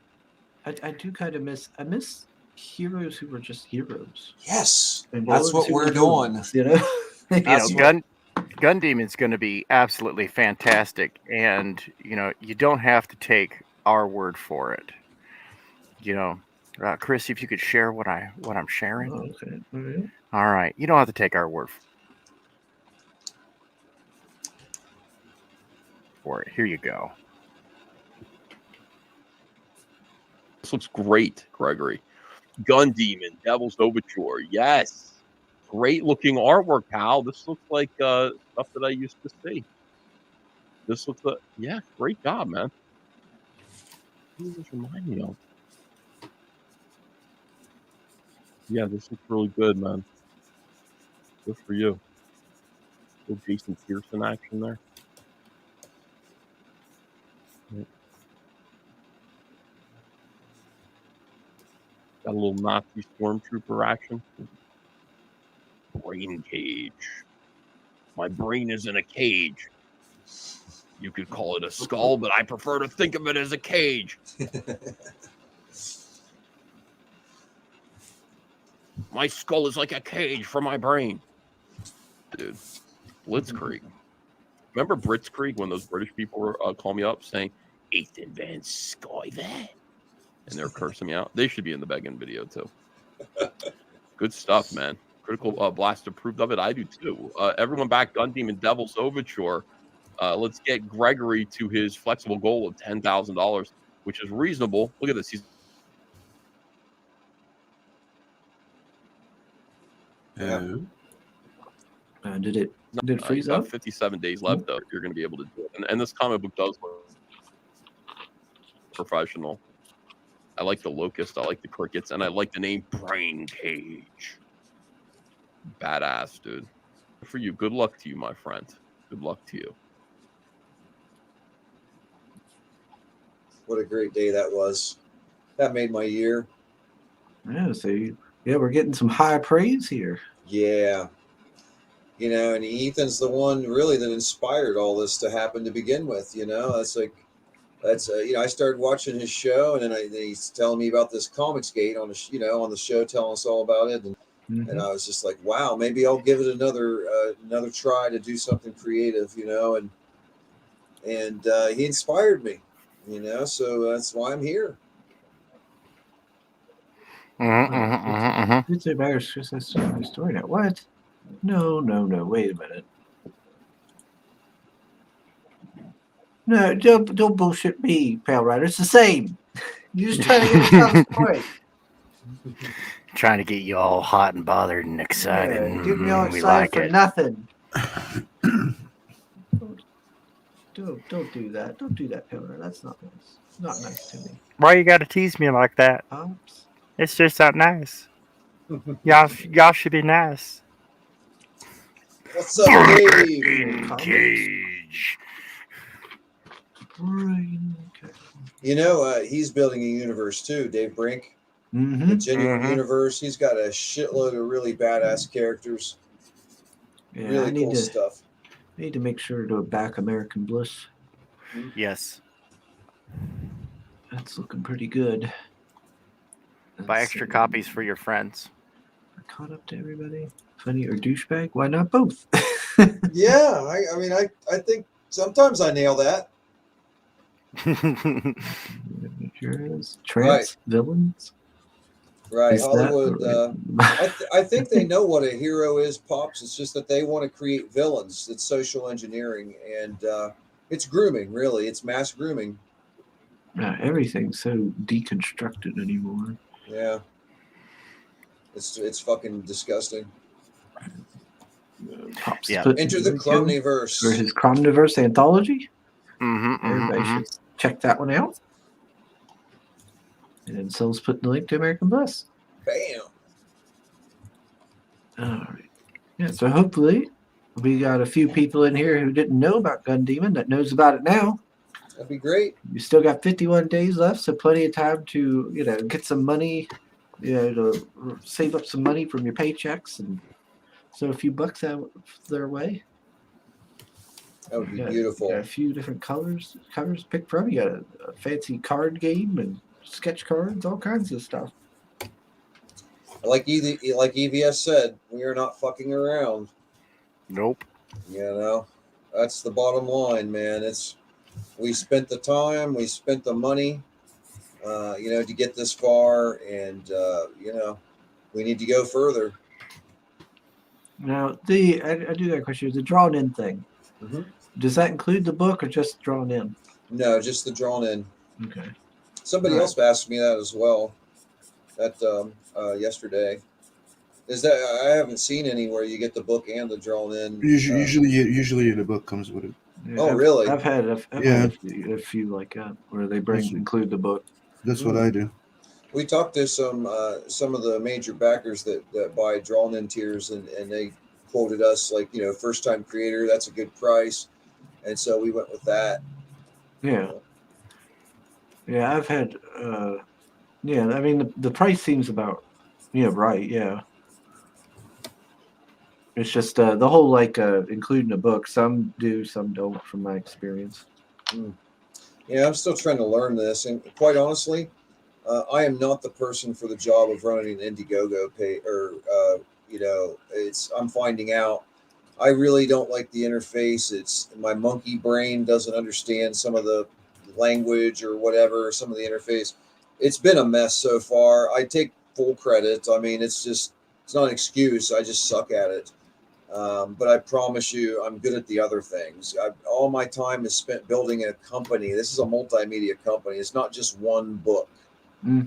So it's either, we're doing it with minimal help. Like Tank and I are doing the work of about 20 people. So, we're trying our best, and it's very draining, but it's beautiful. The whole process is beautiful. It's exciting. Wouldn't trade it for anything. And we are going to get organized, better in some of these areas that we're slacking right now. So yeah, anything you guys see that you think is needs fixed, please give me or Tank any of the input. Even if it's just your opinion and it's not something that's a tried and true thing or whatever, just let us know what you guys think. Maybe we will have to throw a book in with the drawn in. So we'll see what that changes and and everything. Another one. Let's see. Yeah, Pop says book with the tier for sure. For sure. Okay, that seems to be the consensus. Look at him considering who takes the time. I was just asking based on my own experience. Stop. Thanks for that input. I'm not shopping. Yeah, definitely. Thanks for that input. They won't. I tell you, Greg. Constant. I never catch a break on these games. No respect. No respect. It's usually me. I'm usually one of them people out there in the chat giving you shit. Pop says, I hear you, Greg. That's why he has Ryan run in his campaign. It's weird shit, isn't it? It is just some of the stuff is so unintuitive. But I hear Kickstarter's actually worse. So I can't imagine how fucking bad Kickstarter is, man. Like, somebody needs to start a new platform that's a lot more intuitive. Because I don't really think the platform itself matters as much. I mean, there are certain people that prefer Kickstarter over Indiegogo, and others would probably be hesitant to go with a crowdsourcing site that they don't know. But, you got to start somewhere, and eventually you get books fulfilling and all that stuff from a new platform, and that'll, those trepidations will go away. I mean, you got to start. And it's not something that we plan on doing in Brain Cage. It'd be nice to see somebody step up and add some infrastructure. We're trying to create some infrastructure, in different ways that we'll be capable of doing here in the near future that will help other creators as well. Like, for example, producing the Battlegate decks for other Comicsgate creators' IPs for their campaigns. What is that? It's a little game, right? We may or may not. I may or may not have been learning 6502 assembly, the language used for the Nintendo Entertainment System, and I may or may not be in production on a Scalpel Zero video game. Sweet. With sweet idle animations and other fun stuff. Oh yeah, baby. Oh yeah. And fully reversible, so no cheat was taken there, which is real intensive on the graphics. Yeah. But it's going to be a lot of fun. Like we're going to have a lot of fun with this stuff. We're bringing it, man. We're bringing it. So says that he quite enjoys Greg always being so nonchalant with his shortcomings.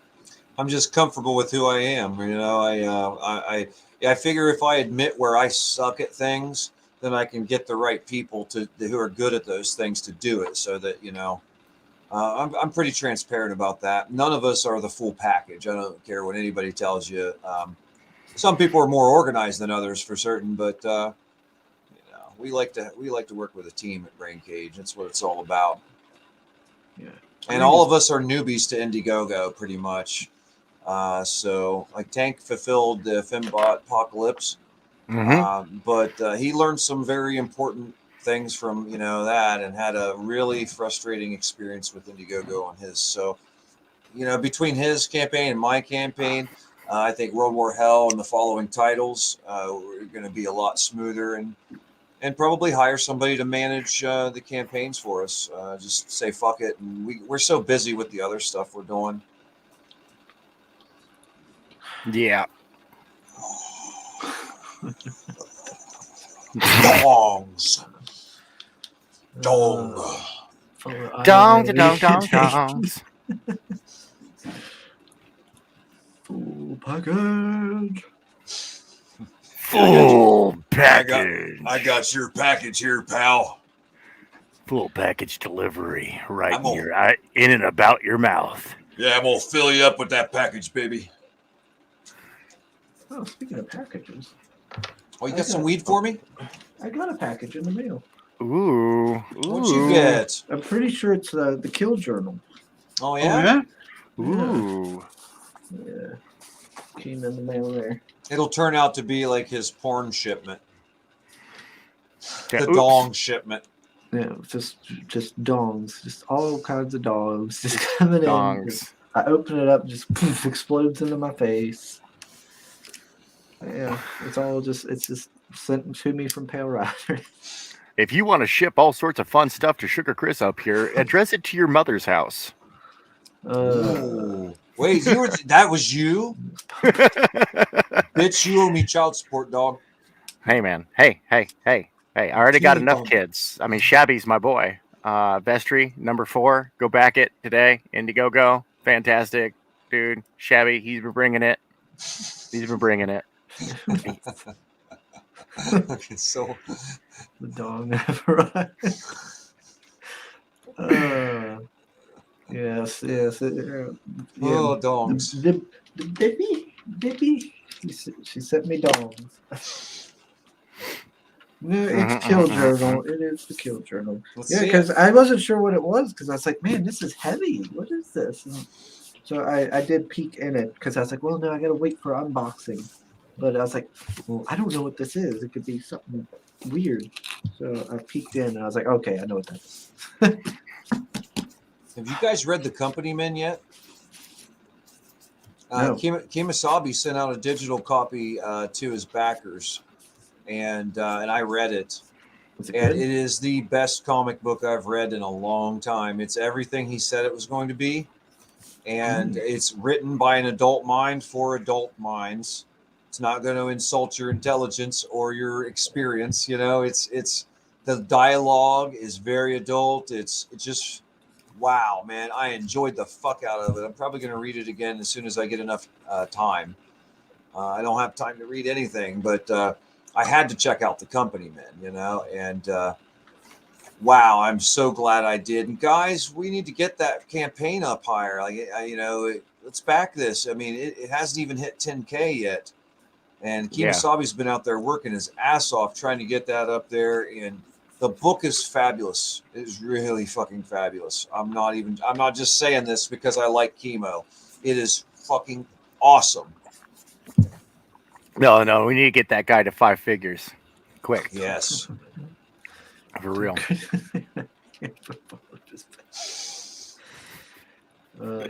Journal, it's good. I already have. I read it digitally. Let's see. This is heavy, he says. Chris doesn't read the books, Greg. Oh, really? Is it? Well, it's West Virginia education that he's got, so I mean, he probably can't. Yeah, probably don't even know how. Comics are a gateway to literacy. They are. I was too busy drinking moonshine and huffing gasoline. Well, we do that in Ohio here too. So. Doing whippets in the back. Yeah.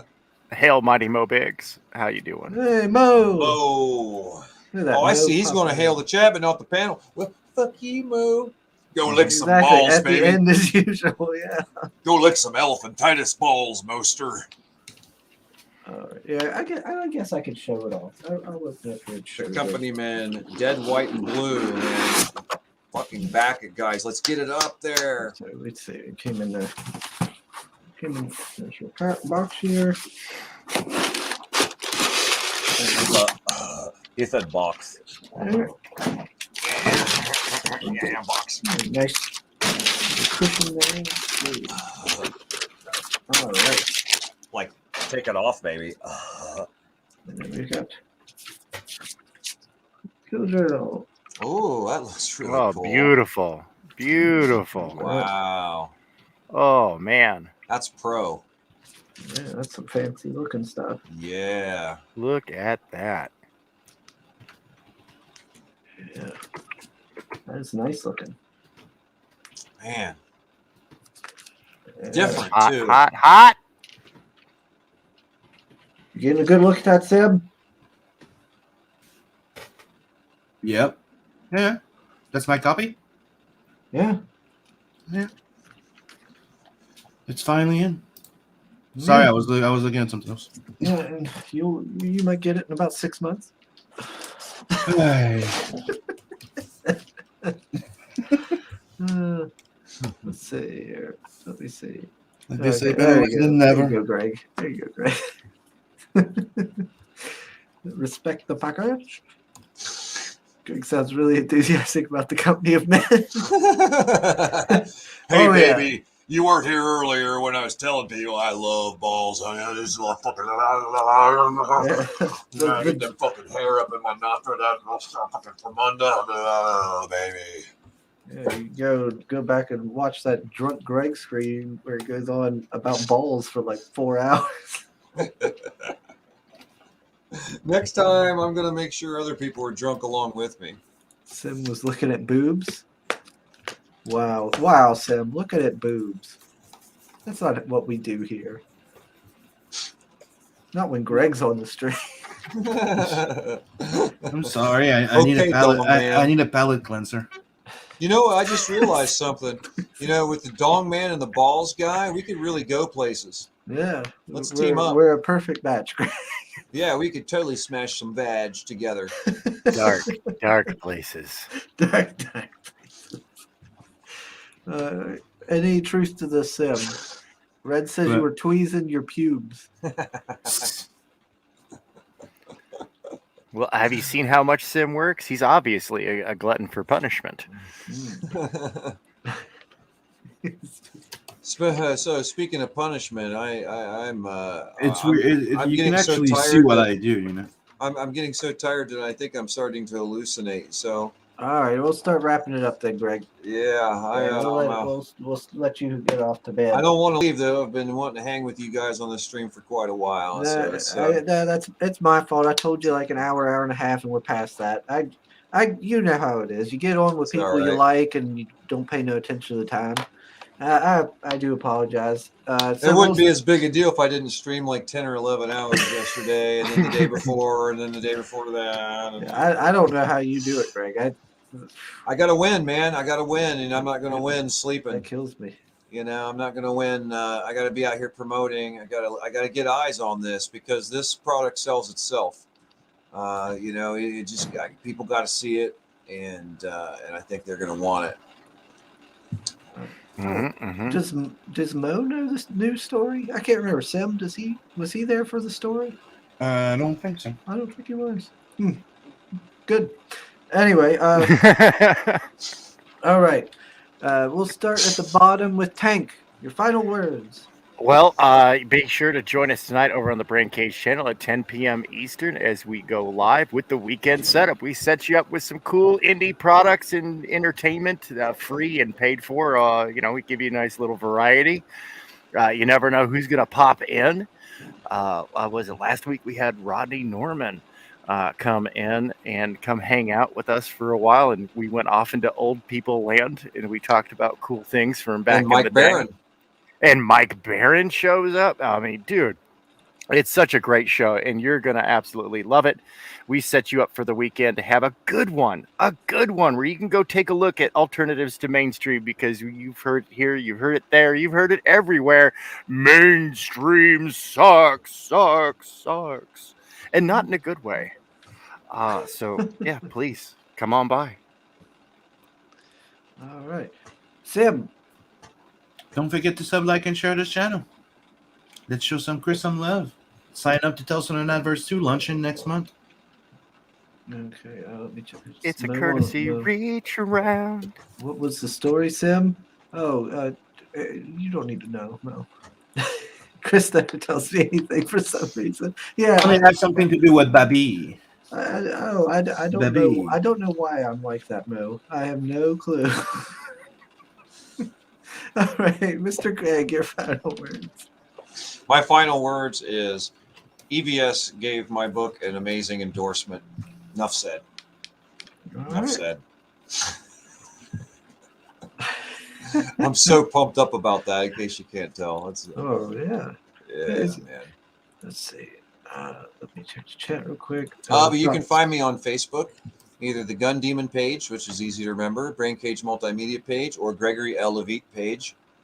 That's my actual profile, Gregory L. Levite. So that's where you're going to find you're going to reach me directly, easier that way. If you need to use Twatter, reach out to at Tank Ferret Art on Twatter, and he handles our twatting for Brain Cage, and I handle the cunt booking, and should be able to find us pretty easy. That either way, I guess. I need to do that. I need to make one of those group pages or whatnot. So that on Facebook, because right now I'm just streaming to my personal profile. You know, I need to do that so that way I'll stream to that group page and people can go there and people can share their campaigns on there and all that stuff. Chris, And that would be a talk. good idea.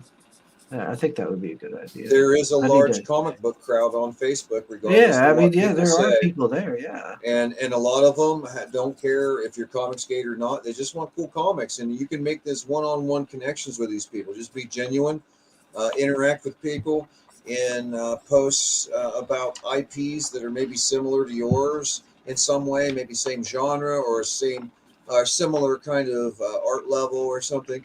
You know, and just make friends with people. And I find that those are the best connects, you know, because they really feel involved because you made that one-on-one connection. They're there at the beginning, you know, and feel like a part of it, which they are, of course. Backers are probably the biggest part of it. I mean, I can sit around and conceptualize all I want, but with no money to make this shit happen, it's never going to happen. So the backers are the number one most important priority, or should be, for every creator, no doubt about it.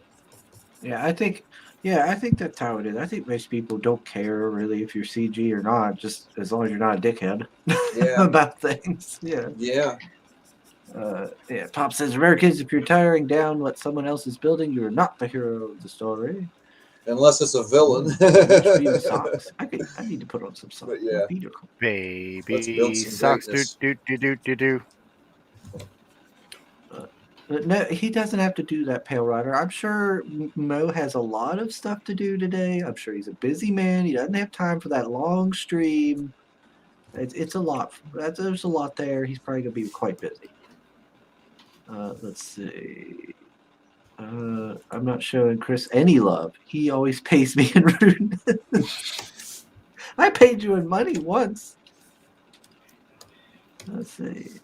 But that was for a picture. Let's see. He drew. Let's see. The Madness is the best group on Facebook. Yeah. Look at that. Pops is throwing the gauntlet down. And Lola comes in at the end to call me Cubby. Of course. What's up, Lola? Thanks, Lola, coming in to get after me. All right. And as for myself, of course, thanks everybody for tuning in and joining us. Even those of you who seem to live to make me miserable. And thanks, Greg, for joining us, even though we kept you too long. Nonsense. I'd like to sit around here another 10 hours and talk about balls and sniff balls. There you go. I think that's ready to be inked. What do you guys think? I'm liking it. Yeah. I'm liking it a lot. Very Lockable. dynamic. Loving it. Let's ink this Beautiful. stuff. Let's see. Oh, look at that. Another person. Look. Phantasmagorical Hey, how's it going, came Phantom? in. Yeah, And she's way cool. Woodrow. She is. I'm sorry. Look at like see Mosi would say that. Oh. All these new people coming in and Chris is shutting down the show. I'm sorry. Yeah, and I want to show something to Mook because he joined in late. Hold on. Well, I'm the one that really needs to jump off here. You guys want to keep going? I mean, Tank can he can I'm game. cover anything you guys want to talk about there about Gun Demon, Brain Cage. He's got her covered. Yeah. That's I why love actually it's great. Like I feel for creators that are out there doing shit solo, because it's just a lot easier when you got a team. You can. Well, you know how I go. I mean, how I roll. I just can't get enough of that sugar, Chris. He's got the booty, don't quit. And this is how Nat rolls. Oh yeah, baby. Like he drops out the ship in style. That's the way to do it. Right into the combat. Yep. Slice the throat open and just keeps on going. I love it. This is the guy who enjoys his job. Yeah, very much so. He's a freelancing space rebel, aka a merc. I love it. Mo says it looks really cool, but where are the rainbow scooters? No rainbow scooters, but you get them called the Bloodfang clan. They're pirates, and they're shaking up a little somebody that didn't pay the protection money. Well, how dare they? Mm-hmm. Cheapskate. And he's laughing his ass off while he tells him that he hired Nat, and he goes, "What?" Thanks so much, guys. I'm gonna jump out here, take a shit, and go to sleep. And in that order. All right. Okay, bye. Yep, later, Greg. See you later. Don't forget to bring a towel. You're a towel. No, you're a towel. I'm gonna get And that store is going to be fully colored by me. Beautiful. Now, Cubby. Gosh dang it. The fans have spoken. I even went through the final words. I know, right? It's great. That was more of a great advocate shit, great. Pop Sadie's PromCon 21, January 28th to 30th, kicking off with Lola and the Ladies. Don't want to miss out on that at all. Oh, Lord. No, sir. No, sir. You don't want to miss it. Don't want to miss out on Scalpel Zero. Yeah, I'm actually going to get back to work on this. Gotta get out my hammer and start whacking away. Start whacking. Oh man, it came unplugged. Yep.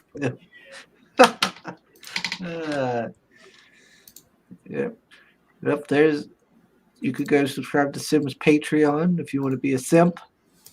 Yes, this is the one kind of simp that we endorse.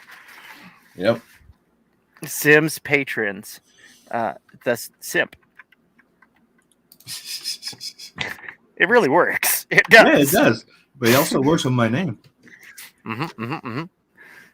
Sim and his simps. Yeah. The only right way of simping. That's right. The only approved method. Endorsed by Tank Ferret. And don't forget to go sign up for that Tales from the Universe mailing list. That's right. What? Because you're gonna get a discount. You're gonna get some discounted tiers. No. Discounted tiers. What? What? That's right. We're gonna make you try for free. I'm trying to deal with the chat. I wasn't paying attention.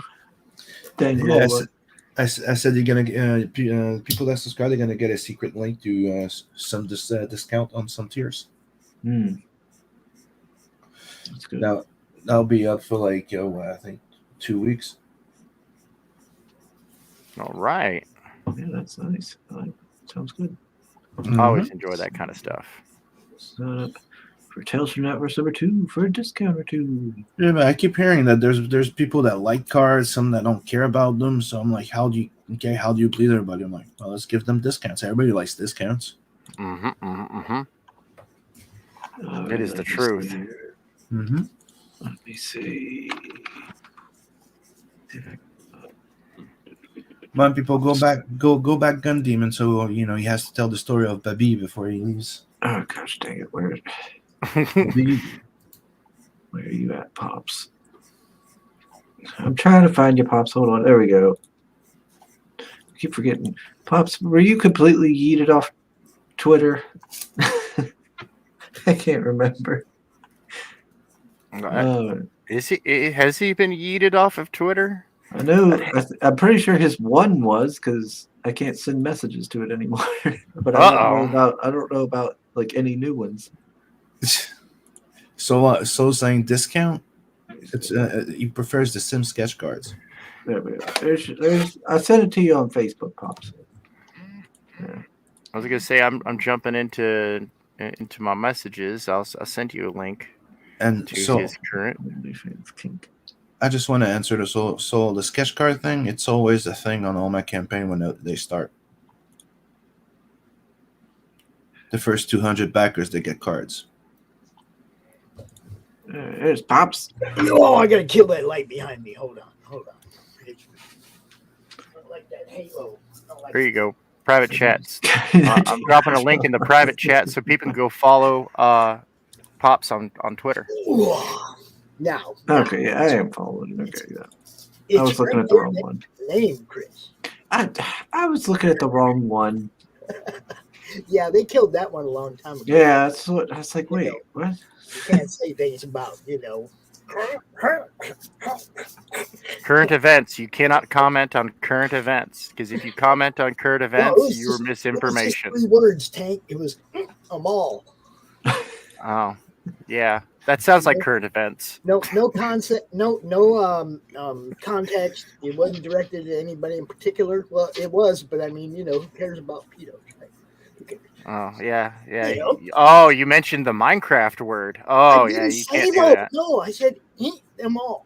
That's all I said, and they permabanned the account. So you said H them all, so heal them all.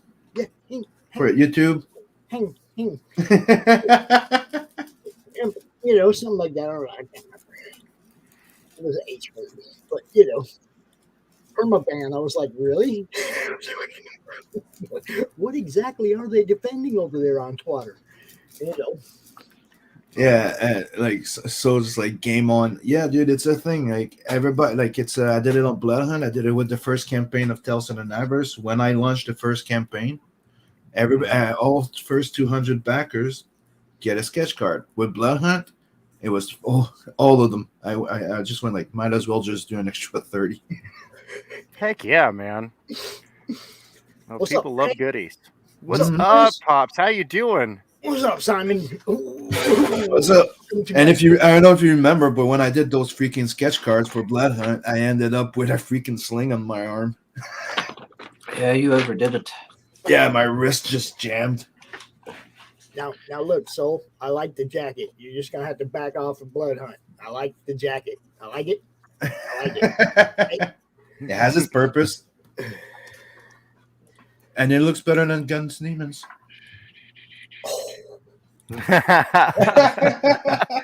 Damn fighting words.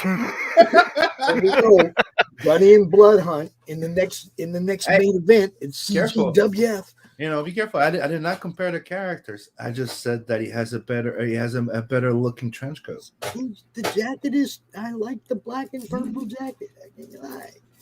Well, to be fair, I think Gunny gets his jacket from a homeless dude. So as a gift of kindness, and it's part of like how Gunny has these human experiences, and that's really what changes him from being this evil weapon to he discovers humanity, and he's like, dude, I like this thing.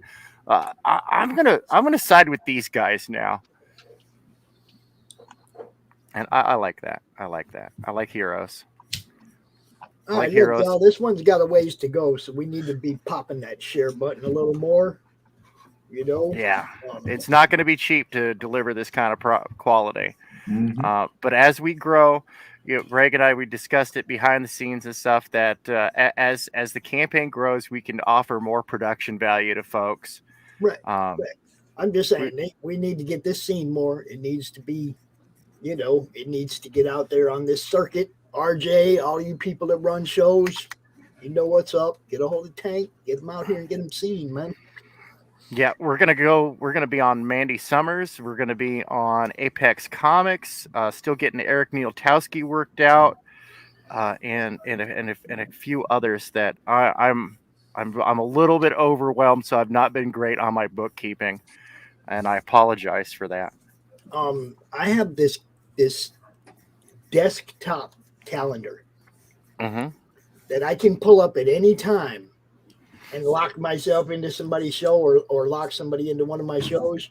I mean, I did that on purpose because people will talk to me like when I'm live and they're like, hey man, I want to be on your show. And I'll be able to, I can pull that desktop calendar right up and lock them in right down there, and it has saved me on many occasions in the last couple months. Roger that. Calendar, man. It's amazing how far a little bit of organization goes. Oh, I'm telling you, when you start out like this, Tank, when you start out with your guest list on a paper plate, yeah, when that's how you start, like 2 years ago, and I keep that around to remind me that was the extent of my organizational skills when I started doing this. Give me something to write on. Oh, there's a paper plate, still has mustard on it and shit. Start writing on it, Guest list for CromCon 1 right there. Word. Yeah, Oh man, I'm stuck in the dreaded autosave. That CG Mega Collage makes the autosave take so long because it is 36 inches by 48 inches at 600 DPI. Yeah, it's a big picture. But I wanted it to be big. We got to get Crom on there, man. We got to get you on the show. I just said Crom is frowning at that picture. He's like, you know what this picture is missing? Me. Yeah. Where's the troll? There's got to be a troll there somewhere. And I'll make special concession to do the CG Mega Collage. Like I'll work around your schedule. And honestly, that's ideally what I want to do. I want your fans to come in and see you get added to the awesomeness that is the CG Mega Collage. I'm going to start inking on it and whatnot. The actual list on this isn't complete. There's a whole bunch of other people that are said they're doing stuff that haven't sent me a script yet, so they're like not locked in, but I ain't worried about it. There's a bunch of cool people getting in this, man. It's gonna be a blast. That's all I can say. It's just gonna be a fucking blast. I'm still waiting for Nat's appearance in there. You just got to work it out with Pops, man. You got to work it out with Pops. No, I'm talking about your collage. Oh yeah, no, I got to get you on the show, man. That's what I know. We've been saying that for a long time. I know. You just tell me when you're available, and I'll make myself available. They're afraid when you come on the show, you're going to demand to have Blood Hunt in it instead of Nat, and they're scared. I'm just like, most people like Blood Hunt except Soul. I don't know why.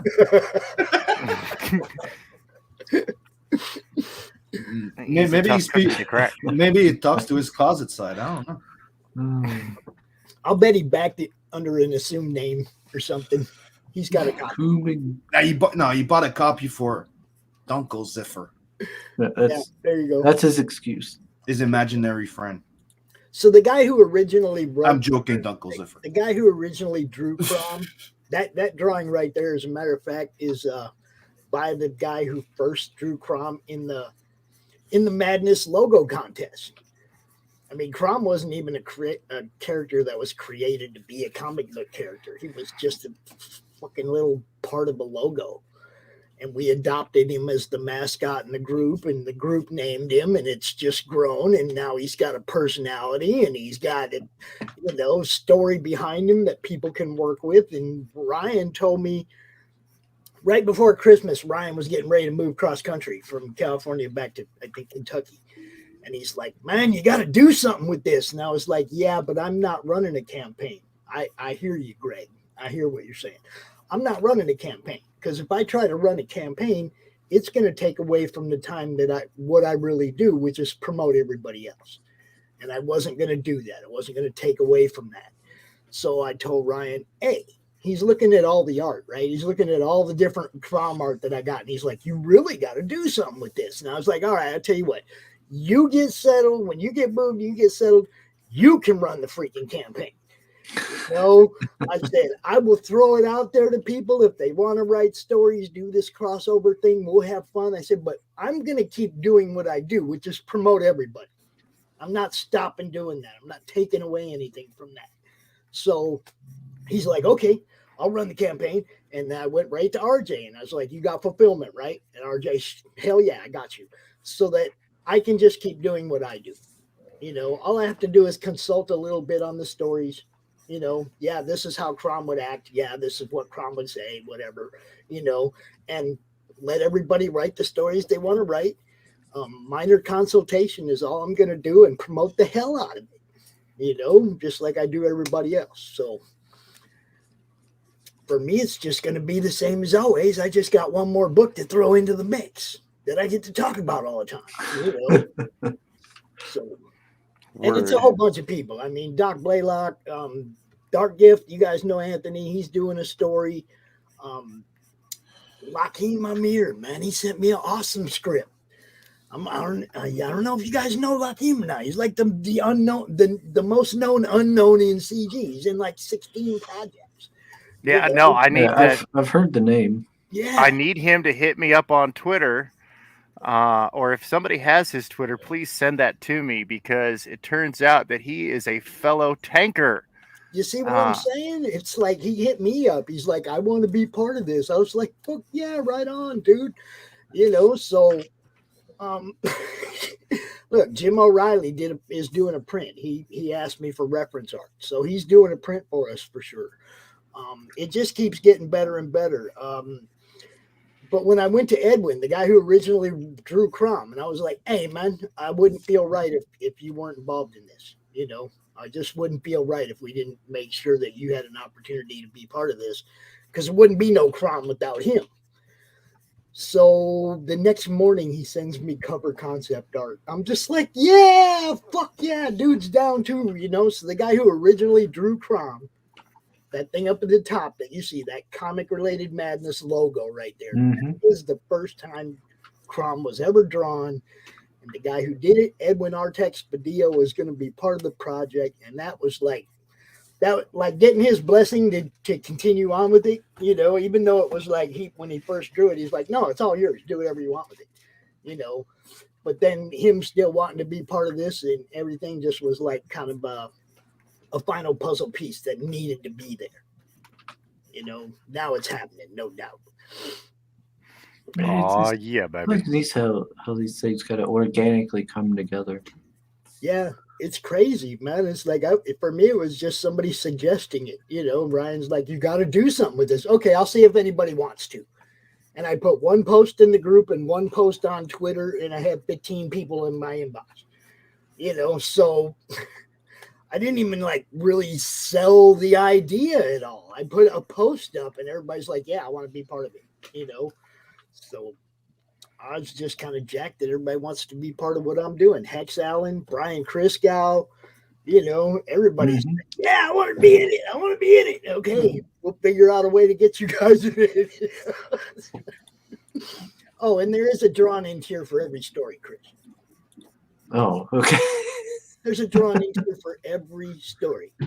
I mean, I also wanted it to be fan interactive as well. Yeah. Bring a lot of creators, but I wanted a fan to be able to be part of every story. So, I mean, in Doc's story, the cabbie, there's a bunch of different, Eric Hodson, Dreaded Dinosaur Man. He wants a hot female drawn in for his. He needs Lola. He needs, one of you hotties to buy that tier so that he can draw you guys into that one, Fanta, somebody, one of y'all has to buy that one because he's like, man, I really need a hottie for my drawn in tears. We'll see what we can do, James. We'll see what we can do. I'm just having fun. More fun than usual. Oh, we got Tree Goblin with us. Hey, Tree Goblin. What's up, Tree? You doing, Tree? Good to see you. Good to see you. Oh yeah, Shadowhawk jumping in there. Tree Oh, Goblin. dude. Nuisances. Let's see. We got a link to InkSlayerEntertainment.com products. Blood Hunt. Buy that Fruity Hitman Jacket book here if you're into this. Thank you, That's so great. the best. Oh shit! I thought y'all wrapped up. Well, then there's time for Chris to explain the large Nigerian woman and paying for dog. No, there's not. Sorry. Sorry, Pale Rider. No. That was a package, and he respects the package. There was no backers. We did not get a sugar rush, so I don't have to worry about telling any stories. Period. So sorry. How much of that show did that story take up? I don't know. I have no idea. I'm pretty sure that was at least an hour of that. It was a considerable amount, unfortunately. You can like disavow a 5-minute thing, but you can't disavow an hour. Chris. Well, I'll disavow the whole stream. I'll delete it. This never happened. I have no idea what you are talking about. They're going to be making F Cubby hats here pretty soon. You can't disavow. Mm-hmm. You can't disavow. I do have to admit that Cubby sounds good. I'm not Cubby. So do we start calling you Sugar Cubby? Sugar Cub. Sugar Cub. I can't get enough of that sugar. Cub. He's like, why His ass shaped like a honeycomb. We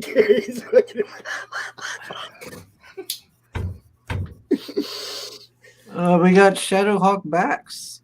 He says, hail all. Yeah, Sugar he Pops, does. no bigs, and Pale Rider. Bow. Shadowhawk. That was it. I had an issue or two with Shadowhawk. That was a good one. Yeah, it was very good in the beginning. Yeah, I only had one or two of the beginner issue. I think issue 1 and 2. I think I might have had. That's about it. I'm really interested, Shadowhawk, how you like those fembots. I am.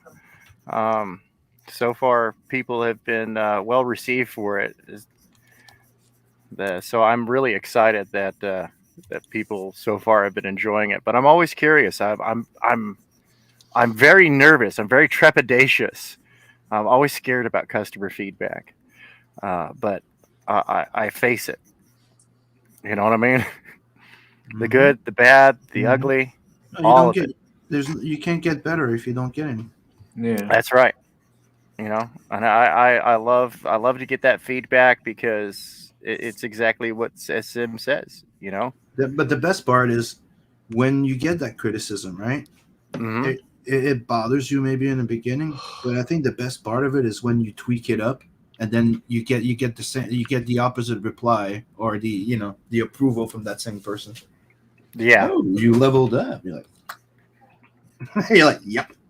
You got to take your licks. You got to do that as a creator. You got to take your licks, and you can't lash out because you got criticisms. You have to be okay. Well, I will endeavor to not do that.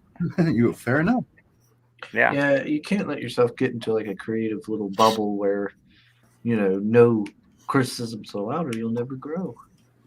I think that's one of the big issues with indie comics, not just mainstream comics, but indie comics, and comics in general. Is like, when did you guys get so soft? When I was 13 years old in 1990, and I went to go do my first portfolio review, the first words out of the guy's mouth was, "This is shit." Yeah. And I can't believe that the South Park generation is so. Did you ever see Neil Adams give a fucking review? I have been reviewed by Neil Adams, and it was brutal. Yeah, he don't play. I was one of the ones that had it easy, that had it good. Like in the lineup, like all of them left crying.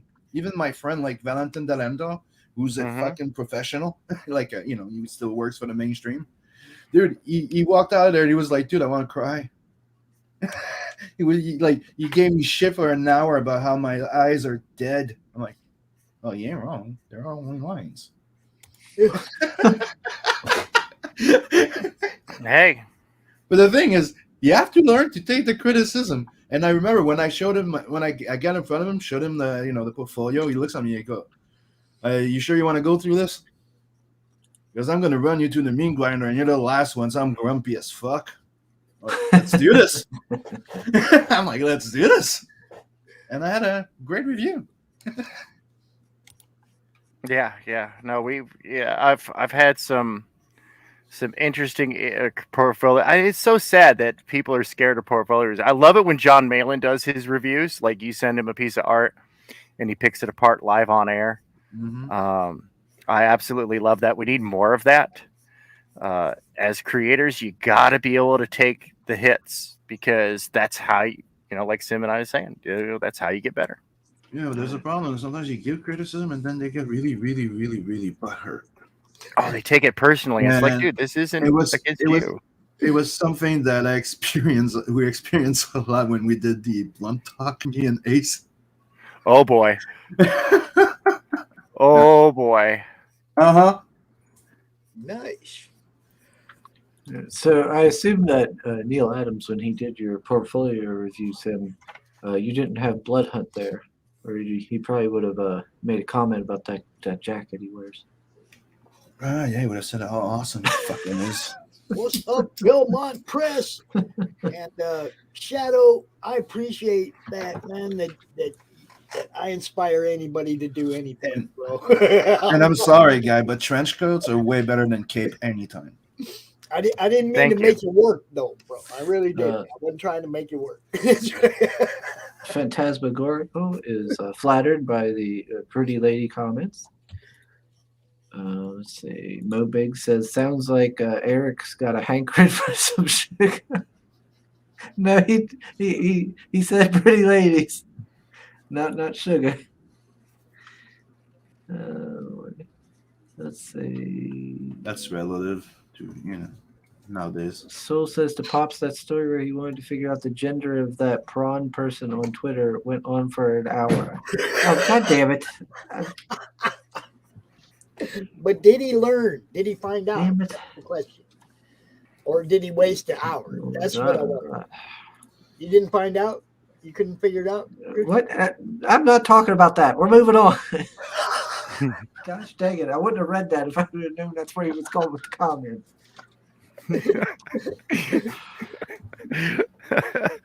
I can teach you really easy to tell. I mean... Hawkback says, I'm going to try to get something done over the weekend as far as Fembot Apocalypse. I'll definitely let you know. Sweet. Oh, I'm so excited. My concept for the Sugar Cubby logo is baby Simba the red dress. Sugar's hair remain. What? What kind of wild stuff are you people talking about? Mostly shenanigans. Soul says to Sim, or you say stuff like that jacket rocks, or you're just a hater. Okay. I didn't say you're just a hater. I said you're closeted. No, Johnny's flirting with Phantasmagorical. Oh. Sounds like get a room kind of stuff to me.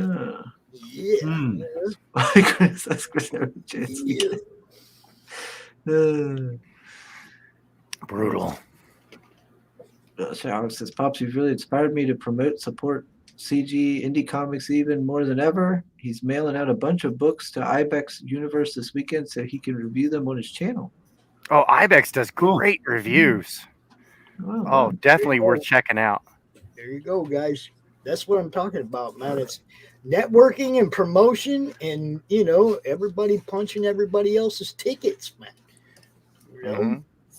I mean, that's really what it's about, man. This thing can't be stopped if everybody keeps talking about it. It can't be stopped. Can't smoke a rock unless you're part of the crack pack. Bow! Oh, every day. Yeah, I keep telling folks like I need to Team get some Danny. Tag commissions is in. green, but you know, we do it. Team Danny. Team Danny. F Danny. Crack his whack. See, F Danny. no, F Danny. No, that's why I keep saying like, and I'm not joking. Like that's where my budget for backing books comes from, is from my commissions. My wife gets half, and then the other half, I go buy myself some beautiful books and help people get their businesses up and running, man. I can't believe that I have to do this right now, Chris. I cannot believe that I have to do this, but here we go, baby. I'm gonna have to do it to you. You're gonna have to do it. I am now Miss Good Stuff wearing the F Danny hat.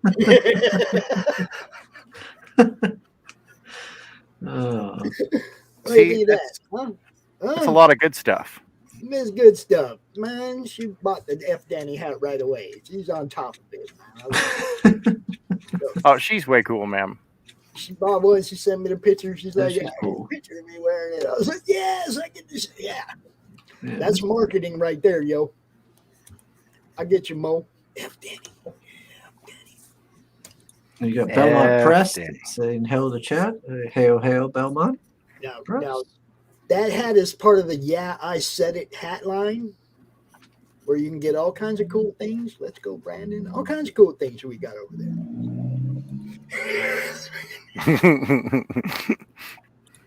Okay, let's see. Man's got to make a living. Go. About the game. Let's see. Just embrace. It is not my cubby status. There is no cubby status. Yes, nephew. Until I'm gone, you're a cub. I'm sorry. They did that to you. They did that, not me. Done to my poor innocent Johnny. Until I'm gone, nephew, you're a cub. They didn't nothing you can do about it because I'm always gonna be the old wolf. See, you know. Oh, let's see. Bow every day. Bow. Oh, it's at Team Johnny. Heart. When I'm Oh, gone, I will even send you the hat, Chris. I'll even send you the hat, bro. You know. You ain't gonna be gone anytime soon, Pops. Calm down. You're gonna be holding on to that hat for a long time. Shit, I hope I get a new one before. Fantastic. We've got love. Some armor all the way down the sides and stuff, though. I don't know if y'all noticed, but yeah, if anybody tries to assassinate you, you'll be fine. It'll deflect the bullet. Pretty soon, it's going to be a helmet, not a hat. I'm just saying. We've got love blossoming in the chat. Why do birds suddenly appear? Every time. Come on, Chris. I was gonna say love is in Chris me. was gonna do it, and he stopped. Yep, because I don't know when what's his name to show up in the chat. When what's his name? Oh my gosh, I'm tired. Hey man, what do you know about this, Sim? What do you know about this? Oh Nothing. yeah, it's Jabba's book. It's the 1-page 2-staple book. 1 page 2 staple book. Mm-hmm. 1 page, 2 staples. 2 staples. Now, because if I show you the inside, it kind of give up the whole freaking book. Spoilers. So do that, but as you can see, Coach Comics. We're gonna go really fast. Are you ready? No screenshots. Ah. Okay. 1 page. Beautiful. 2 staples. I don't even know why there are staples. To hold the cover. There's absolutely no need for staples other than he wanted to poke holes in a piece of paper. Just need to have them staples, Bob. But yes, we have received that particular piece of pop art, man. Tweet. Cool stuff. And this also came with it. A little of that Shotgun Samurai goodness from the Guam. Yeah. You know. So yeah, we got that one. We got that one. They opened it up. and had the quaff out for a minute and did the unboxing. That book is a book, yo. Shotgun Samurai is a thick ass book. All right. So if you ordered that, if you backed that, prepare for a manga size, thick, regular manga size book. I was tripped out by it, but I liked the little chef dude in the story, so I was sold on it because it looked like fun, and I like funny shit. So that's why I bought that one.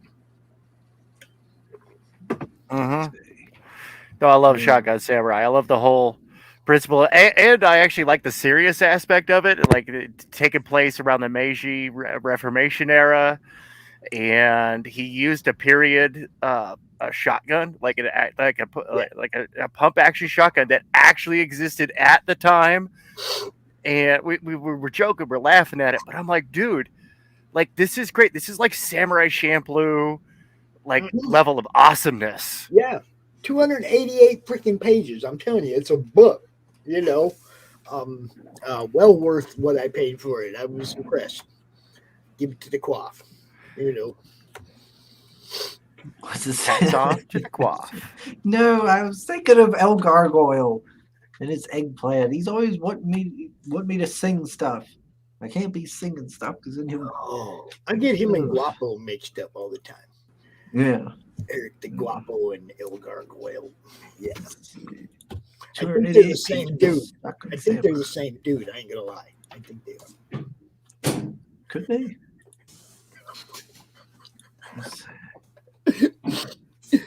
Pops has to start some shit. What? I love it. Get the box. It's fun controversy. It's fun controversy. Gosh dang it, another one. Yeah, get out of here. Yeah, no, I've noticed that a lot of channels have switched their chatting to subscribers only. And unfortunately, or slow mode. And that, honestly, both of those things actually kind of hurt your algorithm. Yeah, I'm not. I got enough mods. Everybody just get the bot, man. Get the bot. There you go. That's right. That's what I do. I stick I've got a sea of wrenches out there because you show up to the brain cage and you've got something to promote. Drop a link in the chat and I'll talk about it. Well, I mean, I give everybody the wrenches that have something to promote so that they can put their shit in my chat. Go ahead. Everybody knows that's what my thing is for. It's all about networking. So that's right. I expect the chat to be full of links. That's, Yeah, I'm with Mo. Banning bots is fun. It's kind of like going to the shooting range. And it also shows that you're out there in the algorithm somewhere because the bots are finding you. Why shoot yourself in the foot in that way? And they're commenting, which boosts your algorithm as well. Exactly. Oh, a new thing. What is this? And then when you block them and report them, it brings attention to your channel as well. That's right. It all helps. Yeah, like the dislikes. I don't know why they, it's still interaction. It is. It is. Speaking of which, make sure everybody out there in TV land hits that bell to receive all notifications. Help boost this channel. Let's get it to grow. We need to get like all the CG channels monetized. I mean, that's the big goal right now. And as soon as this channel reaches 100 subs, we're giving away an original art on the sketch cover of Heavy Metal Magazine number 300. Special anniversary. I was saying something about this last night. Did you guys know that since Good Stuff started that race to 1,000, my channel's gained 100 subs? Oh, really? Nice. I mean, since he started doing that and it brought so much attention to so many different channels, everybody knows they're there because he kept posting that list on Twitter. As people's numbers were going up, he kept it in people's minds. Yeah, I've gone up 100 subs since he started doing that. That's beautiful. That shit works, man. You got to go out and cross promote. You have to. That's right. You guys know I talk about every. You guys know about the community button in YouTube. Yeah. Yes. You get to 500 subs, you now have your own community. And Yes. you can post memes. You can Oh, yeah? post, all your, I share everything. Every time I see somebody live, I share it in my community. I share it to Twitter. I share it to my Facebook group. And- Every single time one of you guys goes live. If And- people were doing that shit for me, I'd have already gone over 1,000. I ain't lying. And go watch the Spiffing Brit. Spiffing Brit has 3 videos on how you can break YouTube's algorithm. Now, if you're not familiar with Spiffing Brit, he breaks video games for a living. Mhm. That's what he does. Well, he broke YouTube. And I watched it. He went from like a couple 100,000 subs to over 1 million subs in like 6 months' time. And he told us how to do it. And YouTube hasn't changed this system at all. And do you So have the use link? that community tab, and there's a specific way you use it. Go watch Spiffing Brit. Oh man, it's beautiful. It's better than a to make hot sure cup of that I Yorkshire share- tea. I use it to make sure I share what everybody else is doing. Because that's what I do is promote what everybody else is doing. But like I said, at the same time, man, if everybody was using that community button for everybody like I do, we'd all be over 1,000 subs. All of us. Yeah. Everybody has to do that. You see somebody else's live, share that shit out and tell your people that guy's live. You see what I'm saying? I tell my people you guys are live every time I see you go live. Middle of the night, Bancroft and Rob. Every fucking show, man. I see you guys go live. I tell my people you guys are live. On Facebook, on Twitter, and my YouTube community. I drop it all 3 places every time. So Air day. But that's the job I took on. Okay, I took that on myself. I said I want to make sure that I promote the hell out of all these guys, and I've been doing it for 2 years. So that's a job I took on. But if everybody's doing that for everybody, we're all gonna fucking blow up, all of us.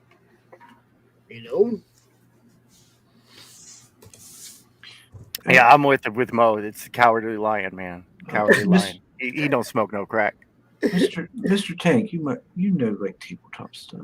Now hold up. Do you know anything about? I gotta go out here on a limb, guys. Anybody that's wrecking B-Rose, I'm behind. Team Lion, baby.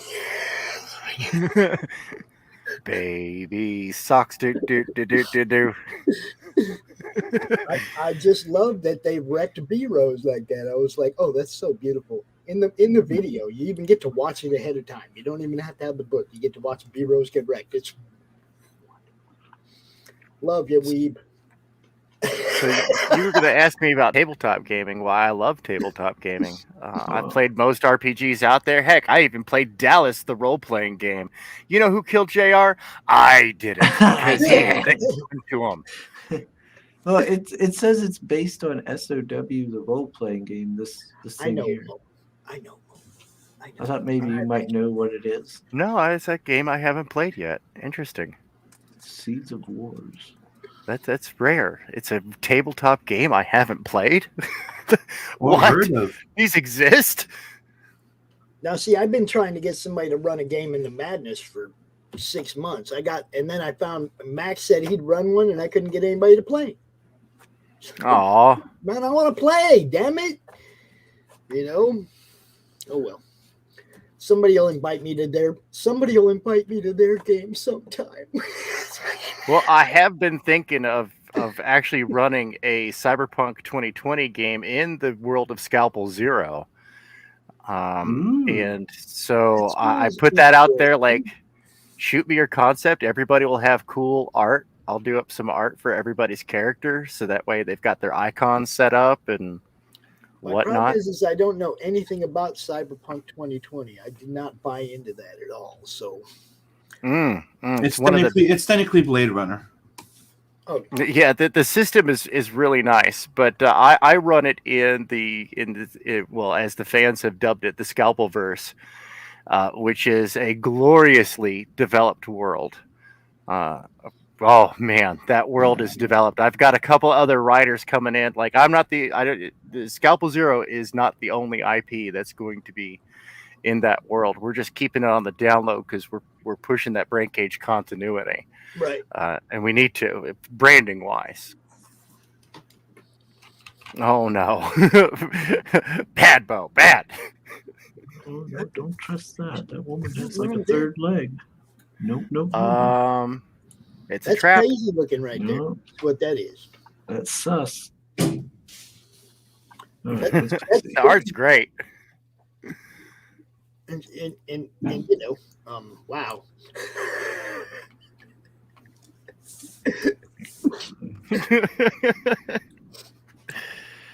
It's too much fun. Yes, you see, that's the part right there that as much as I love the dwarfs, you know, I just like watching heroes get wrecked. I can't help it. It's like an addiction. I've Well, you know- watched the video 400 times at least. It's, you know, I can't help it. Well, you know, Pops, the first step is admitting you have a problem. See divorce. Fantasy coon pain. Oh. The three-legged lady looks like she says Bippy. Bippy. Baby. Baby? Bippy. Have you heard of this? Stone? Apparently it was a 90s comic. Yeah, I have the original run. Mm. I never heard of it. It was his creator-owned series that he tried on his own brand called Avalon Comics back in the days. That was after he did Wetworks. Oh, okay. Okay. They're in her nutsack, Shadow.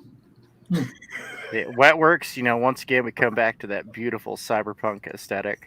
I really love enjoyed that one Wetworks. back in the day, man. I have the trade paperback right here in front of me. Oh, nice. The original run, like, you know, I hunted that one down. Like, I have the floppies, but I wanted the trade. Now, Sam, I did want to ask you. Brian Kriskow wants to do a short for the Crom anthology, and you know how picky he is about people who draw his gorilla. You know, so I'm kind of on the search for an artist that wants to draw his story for the Cromniverse. Just throwing it out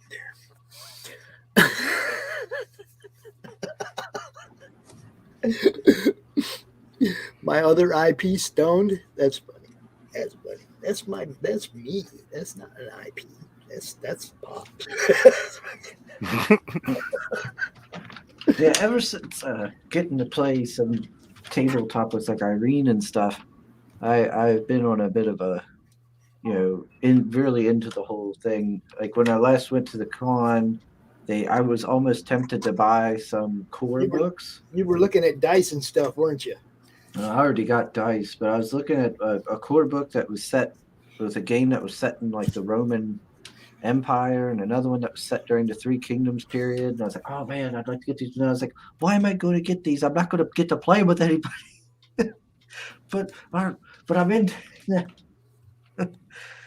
So yeah, but that's, I don't know. I was just getting into it.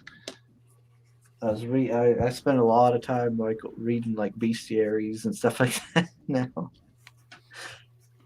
Word. You always had a thing for bestiaries. Da-da-da-da-da-da. You be quiet, Sam. Yeah, you can ask you know, Red Eye. Betrayed. No omnibus. Oh, we got Mr. Slee Stack. Hey, Lorenzo. What's up? I was going to go on Lorenzo's last night, but then I was so tired, I fell asleep at my desk. Hey, start streaming again.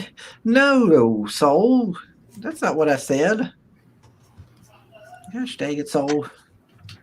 But, yeah, that Cyberpunk's one I wouldn't mind getting to try out. You know, that whole system and the universe. I haven't played Cyberpunk Red yet, so I don't know about the system yet. But I do love R. Talsorian games. Mike Pondsmith is he's a fantastic dude and puts out cool games. I mean, he put out the Dragon Ball Z RPG, the Mechton RPG, Teenagers from Outer Space, a lot of really fun games. Dragon Ball one? Yeah, Yeah, it was part of the failed fusion system, where it was he was creating a universal system, Mhm. which included Dragon Ball Z, Mechton, Bubblegum Crisis, some great IPs. Hmm. Love that Bubblegum Crisis tabletop RPG. Welcome, this was great. Yeah, and I took a couple of the I took some of the rules because the math was fairly similar. I took some of the rules from Bubblegum Crisis and kind of incorporated into my my house rules of Cyberpunk 2020. It was nice. I enjoyed it, especially when dealing with larger damage numbers. It really kind of simplified gameplay instead of having to roll like a bucket of dice. You just kind of simplified the gameplay. It was very nice. And I like that. I like expedience of resolution in my tabletop RPG. I don't like it to take all day to do a fight scene, Palladium. Yeah, I love Rifts. I love Palladium games, the great world building they have there, but bad math. Bad math. Bad. No donut. Yeah. What? Yeah. I need to. Wait. What's the? Yeah. So Sunday, I should be getting to play Pathfinder again over on Irene's channel. Ooh, Pathfinder is fun too. It's the best D&D ever made. They use the first edition every other Sunday. Every other Sunday during my open draw stream, you dick. I can't even watch. No, you started the open draw stream after, dick. Yeah. This campaign has been going on for a while. Yeah, I know. We started almost exactly the same time. We're on like episode 8 or something of the draw stream, and you're on like episode 8 of like the Pathfinder, so or episode 4 of the Pathfinder or something. I know. They were about the same time. I was like, damn, why'd they do that? They didn't even invite me to come play. Otherwise, there wouldn't be no open draw stream. Yeah, because yeah, Johnny, dick. Yeah, it's been going on for a while, and I think we're at the final boss. Yeah, we're at the final boss now. Well, we have not. We just got to where we're going to engage him. That's gonna be fun. And final are you standoff. prepared, Chris? Have you done your homework? Are you ready? Oh well, I will ensure I will not die if I have to throw Irene's character in front of me. There you go, y'all. That's a hero for you. Like, oh, Gillard, take the hit. In front of me. At this point, I think he's Irene's pusher. Yeah. Let's see. Yes. What? Pusher. Yeah. You supply her drugs. And pusher in front of danger. Like what? Why am I? What's pusher?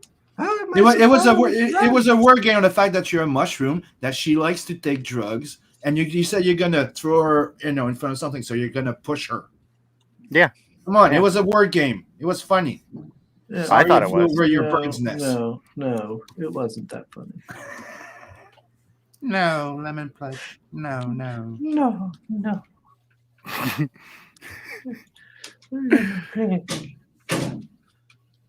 I know. Doggy out. Let's see. Oh, yeah. Greg also did a nice job hosting Brain Cage. Oh, good. Yeah, good stuff. I'll let Greg know, man. Yeah. Really digging Greg's channel. Just wish he would stream a bit earlier. Greg streams when the insomnia demands he does. No sooner, no later. I'm trying to make sure I caught up to everybody. How could the system fail with Dragon Ball Z? Oh, right, Weeber. Yeah. How does the Dragon Ball Z one work? Whoever screams the loudest wins. Sadly, it failed because it didn't. It was a good system. It was a good system, but it didn't get enough publicity. There wasn't like a good marketing campaign attached to it. I honestly, and like I said, it's a good system, easy to digest, easy to get into. Your characters, you start your characters off all wimpy and weak, like in Dragon Ball. And then you go into like Z and GT and get more epic and ridiculously power leveled. But you could actually like one thing I loved about the fusion systems, you could go like, all right, so Goku versus the Night Sabers from Good Bubblegum Crisis, which that's over pretty quick. Even Krillin versus the Night Sabers is over really fast. But to be fair, he is Earth's mightiest human. Sorry, Yamcha. No. That's a lie. He is not the world champion, so therefore he's not the strongest human. There's only one world champ. Bow? That's Kill, baby. Mr. Satan. That's right. That's true, though. But that makes me wonder if they did a Naruto one. I have seen a Naruto tabletop RPG, and the system was terrible. It was very convoluted. Yeah, I was very disappointed because I like the world. I'm not a huge fan of. I like the Shonen Jump comic, but I don't like the anime too much because they add so much filler, and I'm like, oh my god, stop! It's killing me. It's tearing me apart. Yeah, I never watched the anime. I've only read the manga. And it's got some rough moments, man, where it's just so sad. So sad. Yeah, I was hoping they did a good tabletop. That way we could get Johnny to play. Let's see. We got the Tales of Novaterra Passions Project. We got Brain Cage on YouTube. It was pretty funny, Chris. Phantasmagorical is leaving us. She's Sigasu by Johnny, of course. Hearts to Johnny. Yeah. Oh, look at that honey. Look at you calling her honey now. Ooh. The first date will be soon, I'm sure. Let's see. Shadowhawk says he's been up till 5 a.m. the last few nights at Greg's. Dang on, Shadowhawk. So, Chris, when are you starting your dating show? No. I don't know how that would probably go poorly. You go so fast.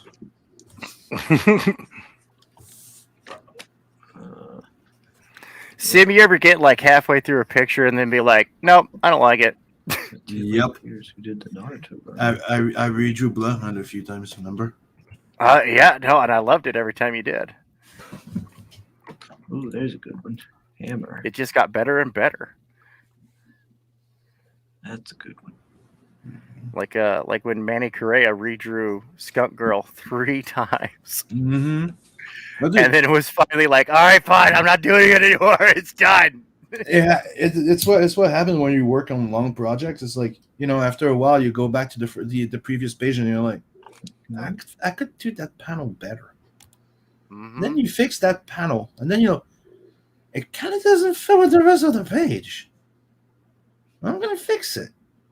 Then you're like, well, all the other pages don't fit in anymore. Let's fix them. The covers. Yeah. That's how it goes.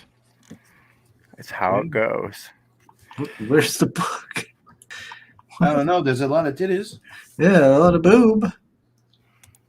Is that a strip club campaign? Is it just like a booby calendar? What? I thought it was a comic. Everett Hartso, huh? Everett Hartso. There might be a story in there. somewhere, I guess. Clicks the 3 previous issues of Grave Cult, but we've had 40 Comic. pages. Okay, so it is a comic. Okay. 24 pages of boobs. Yeah. All right. Well, there you go. Let's see. Yeah, they're dancers. They're plunged into the middle of a zombie apocalypse along with their biker friend. Yeah, there you go. Boobs. I covered it for you, Edward. We got it. Boobs. Zombies and boobs. Zombies and boobs. Oh, and a biker dude. Don't forget that guy. Like one of my favorite songs, Titties and Beer. Gosh dang it. So I have read Kill Journal. I have seen the artwork. And I'm gonna get to read mine in 6 months. Justice for Johnny French Johnny. Did Ryder put that campaign together? Maybe. See, yeah, he probably got his ladies together for it.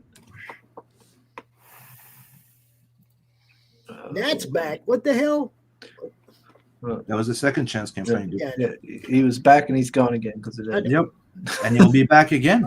Oh, let me see Interstellar. I want to see an update on that because I fucking backed that a long time ago. Where is it? Where is it? Updates.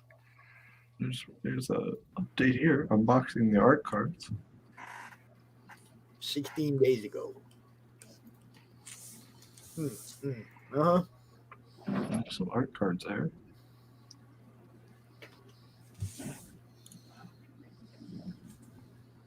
Oh, that's super exciting. Well, I'm just I'm looking around on the internet as I take a brief break and stretch my hand. It's never been the same since that pit bull used it as a chew toy. No, yeah, that would be a problem. Yeah, I had to relearn how to draw. Ooh. After that, yeah, that was years ago. I was working for CK Comics. I just gotten back into the comic scene, and I was working on Hellslayer #2, and I broke up a fight between a couple of dogs, which were family dogs. They just didn't like each other, and my hand got caught in the fire. Yeah, and yeah. Only Russ can save us. Absolute book 2. And let me guess, one of them was a pit bull? Yeah, one of them was a pit. Yeah. And it was pretty bad. Normally for dog bites they don't stitch it, but it nearly tore my hand in half. Yeah. Technically their jaws are rippers. Yeah. Ooh, bots. Squish them. That's how I knew that they had a pit bull involved, or a Rottweiler, but usually it's pit bulls. Yeah. It was sad. Actual sex bot. Hey, maybe things are getting back to normal. That was an actual sex bot. It was.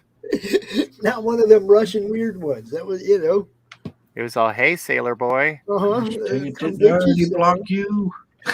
Hey, baby, I'm back. Give me numbers and digits. You opened the books. Did you look at the PDF? Yes, I looked at the digital. Ready for robbers. Rider banning a sex bot. Oh, jeez.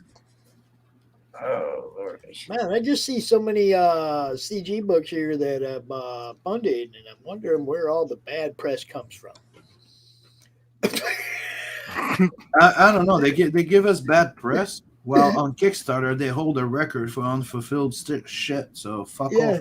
I'm like, I just keep seeing all these books go by that are, Shadow Sentry, just great books, one after another. Ding, ding, ding. I'm like, yeah, we suck. Right. Why do we do things right? I don't know why. Look, there's Norlam, just launched. Why the hell do we deliver books? Yeah. Why don't we do like everybody else? Why do you think we're better? Rock and roll ninja. Oh, fiendish. Oh. You just can't get away from it, yo. Nexus, look. Nexus action, twisted fairy tales. I backed Crazy 9 because it's about drugs, yo. Oh my. What can I tell you? It was about a Crazy 9 is a drug. And I was like, oh, I got to check this out. So, I had to see what it's all about. But look, there's the Mavericks Volume 2 right there. Boom. The kid. Elisa Dart. You got Wooly. There's so many awesome people out here that got good books, man. Boom in a box. Yeah, leave it those. Yeah, the stuff I've seen before. Kids and Monsters. Food Maker. Oh, Future Primitive didn't make it. Oh, that sucks. It That looked like a good. Yeah, it didn't make it. It looked good too. Does that mean I'm getting a refund? No, it was flexible, so he gets to keep the money. It's flexible. But he did say he was supposed to fulfill anyways. Let's see how that goes.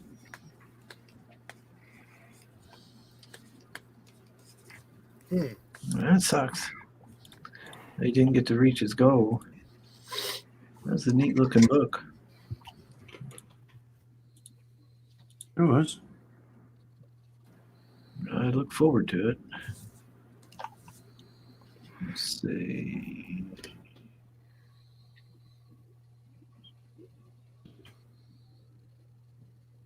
I wonder what's going on with this one. Let me look. Have we ever got 28 days ago? Oh, he's still keeping it updated. That's good.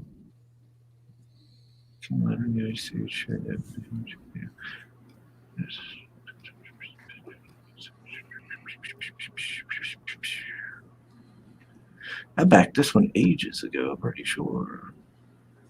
Yeah. Yeah, I backed this one a long time ago.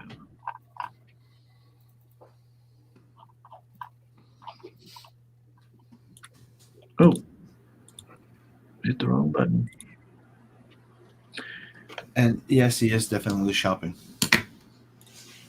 I was looking around. See, this is how you get in trouble. You'd be down here backing books that probably these people were never on your show. You have no idea who they are. This is where you get in trouble, Chris. Right here. Tommy Gun Dolls. This one was one of my first things I backed way back in the day. See, that's how scary that is, right there. The first one, way back. And yeah, he updated it a month ago. Well, I received volume 1. It's just volume 2 he's still working on, apparently. Yeah, volume 1 came out really good, actually. It's really nice looking. Hardcover and stuff. Let's see, Through the Woods. Oh, is that John's work? Yeah, it is. It's John's book. Mr. Celestri.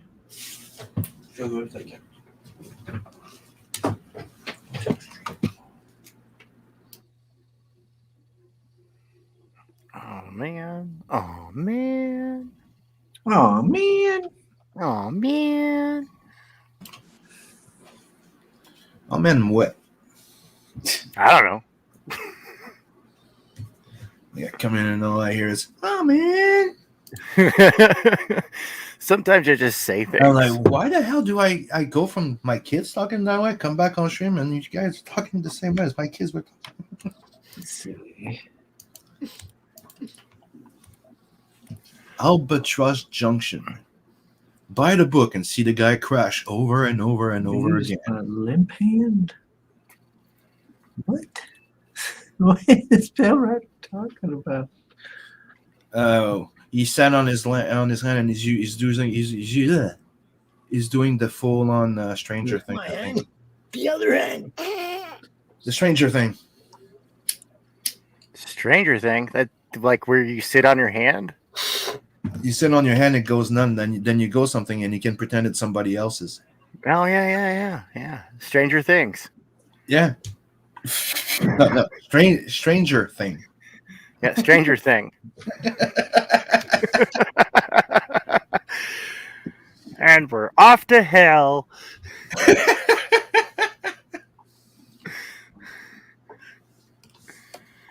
I'm working on my resume. Train wreck crashes. He's got less chance for God's fear. Oh, God's Fear Me. That one looks so much fun. Yeah, I got mine in. Lucky. I mean, for some reason, it's like I'm not getting nothing.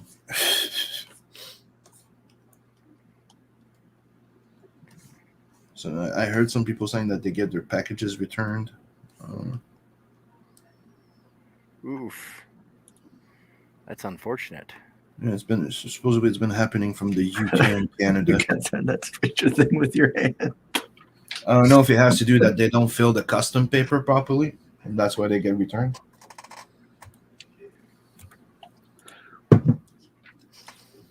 Oh shoot.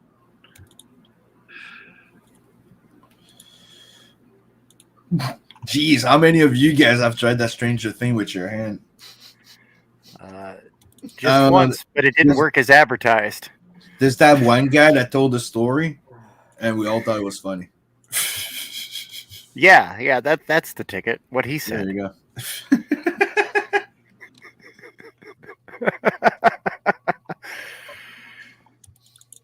All right, what time is it?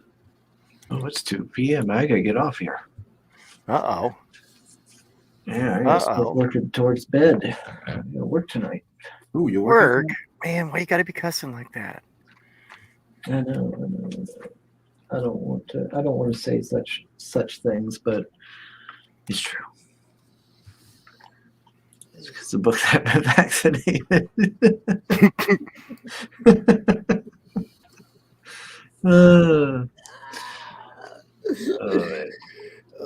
Oh, that was great, Mo.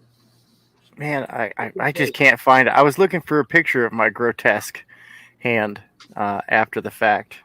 It just didn't work out. But I did find some other work that I had done in the past. Like this one I did for Tides in Time for G. Sifford. It's Afrocentric alternate universe. Kind of interesting. I like the way he did it. And Lewis Tides he's a badass. So yeah, gotta love it. And then this is my daughter did this. This is the first comic book featuring Scalpel Zero. With Scalpel Zero and Skunk Girl.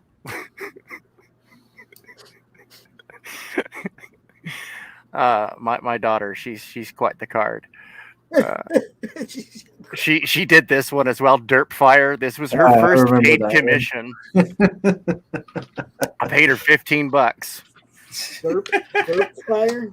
Derp Fire, because Hickle Raven. Yeah, that was funny. Bye. Orange Lady Bad. Of course. Skunk Girl greater than Squirrel Girl.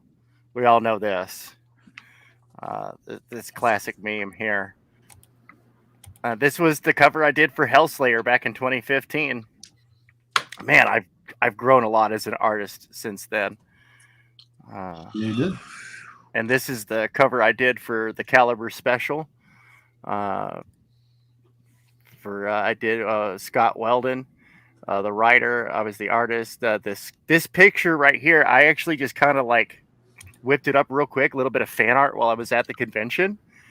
And they went and they asked first, and Shane Will, he inked it up. Susan Schultz, rest in peace. She did the colors for it. And that was good times, man. It was good times.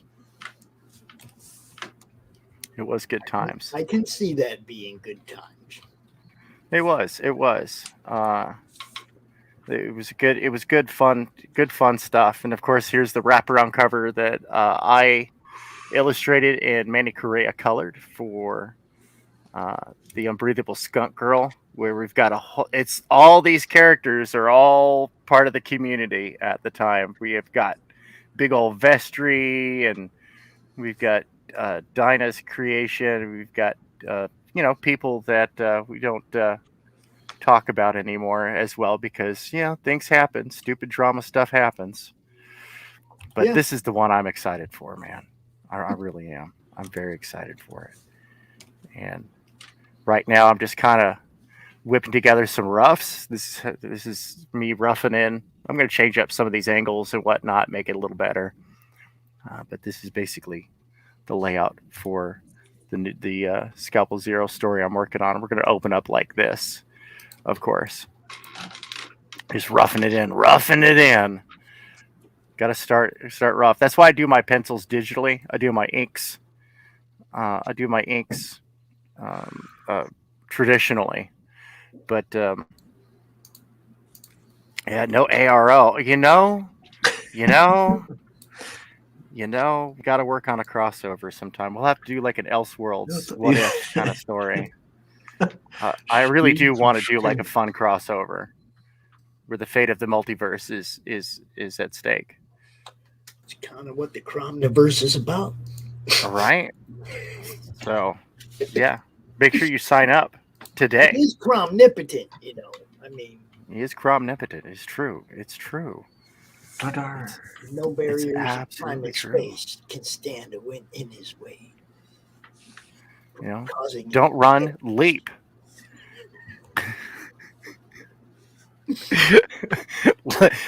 Just enjoy your job. I mean, you got to enjoy what you do. You got to go for it. Valkyrie Sports Apparel.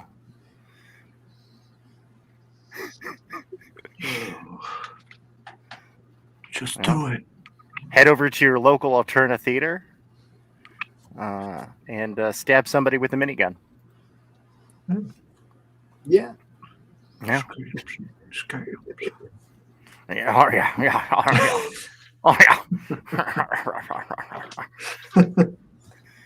And don't have a bad day, unless you're going to get the tier. Then have a bad day. I guess have a good bad day, a bad good day, good bad. I don't know. I don't know how that works. I have some more stuff. I like detail. Don't have to drop a dime on myself, but wait, that's George Peter Gatzis' routine. Sorry, George, didn't mean to step on your turf. Oh yeah, dude. Paul Roper's 21 Demons, man. Oh, so looking forward to this, dude. This one's good. I love the story. And Frankentanks. Who doesn't love Frankentanks? And if you don't, what's wrong with you? Maybe you could just cut back on the soy. And of course, I've got my little Scalpel Zero versus Skyrim. That's when I actually managed to take a break. And due to the overwhelming demand of the fans, they wanted to see Scalpel Zero versus Skyrim. And so far, it's not been fair for Skyrim. And I've got the dang thing set on legendary difficulty. And I even scaled back the character a little bit to try and make it fair. And it just hasn't turned out well for them. They all just I just ran around Skyrim. I'm trying to clear the map right now without doing any of the main storyline. So I'm going from like little dungeon to dungeon to dungeon, just clearing everything, and then I'm going to go back and do the storyline when there's nothing left. Oh, I'm running Skyrim, and I've got 550 plugins on that game. It is remade. And I'm going to be swapping out some other stuff. You know what I mean? Like I'm going to be swapping out some of the vegetation because I saw a better vegetation mod, and I'm an addict. I've got a problem. If you're not crashing your computer with mods, are you really playing it? Well, here's the scary thing: is it runs smoother with all those mods than it does vanilla. You need to send me the link where you get your mods at. Oh yeah, Nexus. I go to Nexus. Nexus is the best place. Yeah, Nexus is fantastic. I love nexusmods.com. They made it so much easier now with that. What's it? The little app thing. Oh yeah, they've got the Vortex Yeah. mod manager. I use Mod Organizer too. Mm. I don't have any big issue. I don't have any big issues with the Vortex mod manager. It's okay, but the Mod Organizer 2 is much more technical, and I can really get in. And I use Rybash and Loot, of course, and Xedit. It's a hobby of mine. What's really funny is I've never beaten the game. I've hardly ever played it.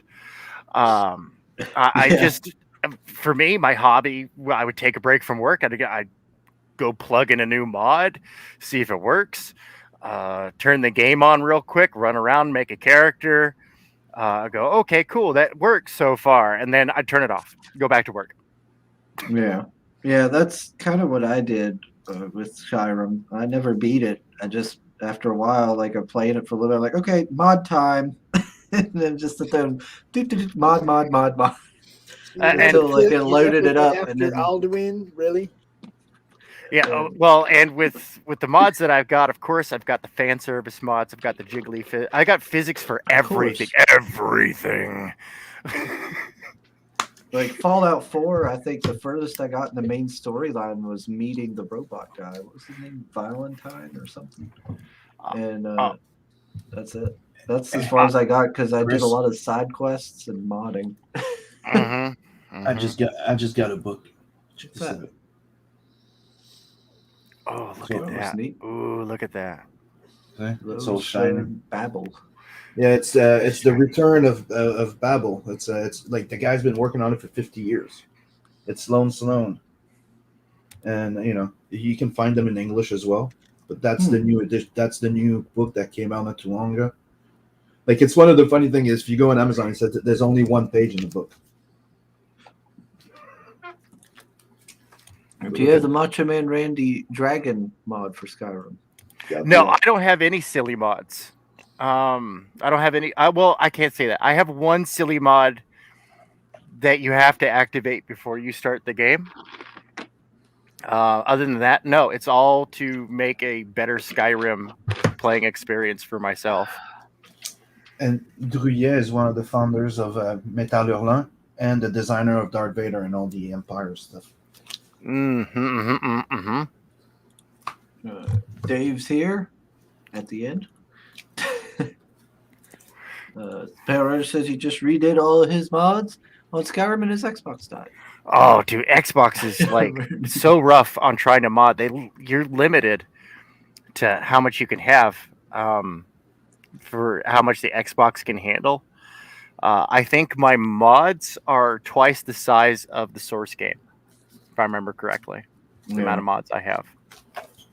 Yeah, but a lot of that is graphics. It's because I've upgraded to like 2K and 4K textures and stuff like that.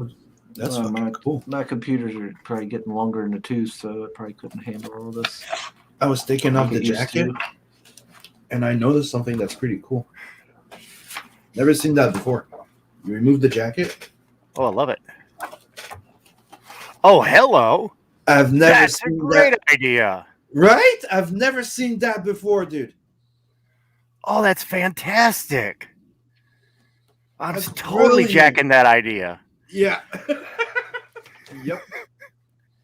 It's fucking brilliant. Like, usually those jackets, you're like, yeah, it's worthless. It's kind of just there in a way. No. Well, I mean, it's supposed to protect the book. Yeah, but dude, you're talking about a hardcover.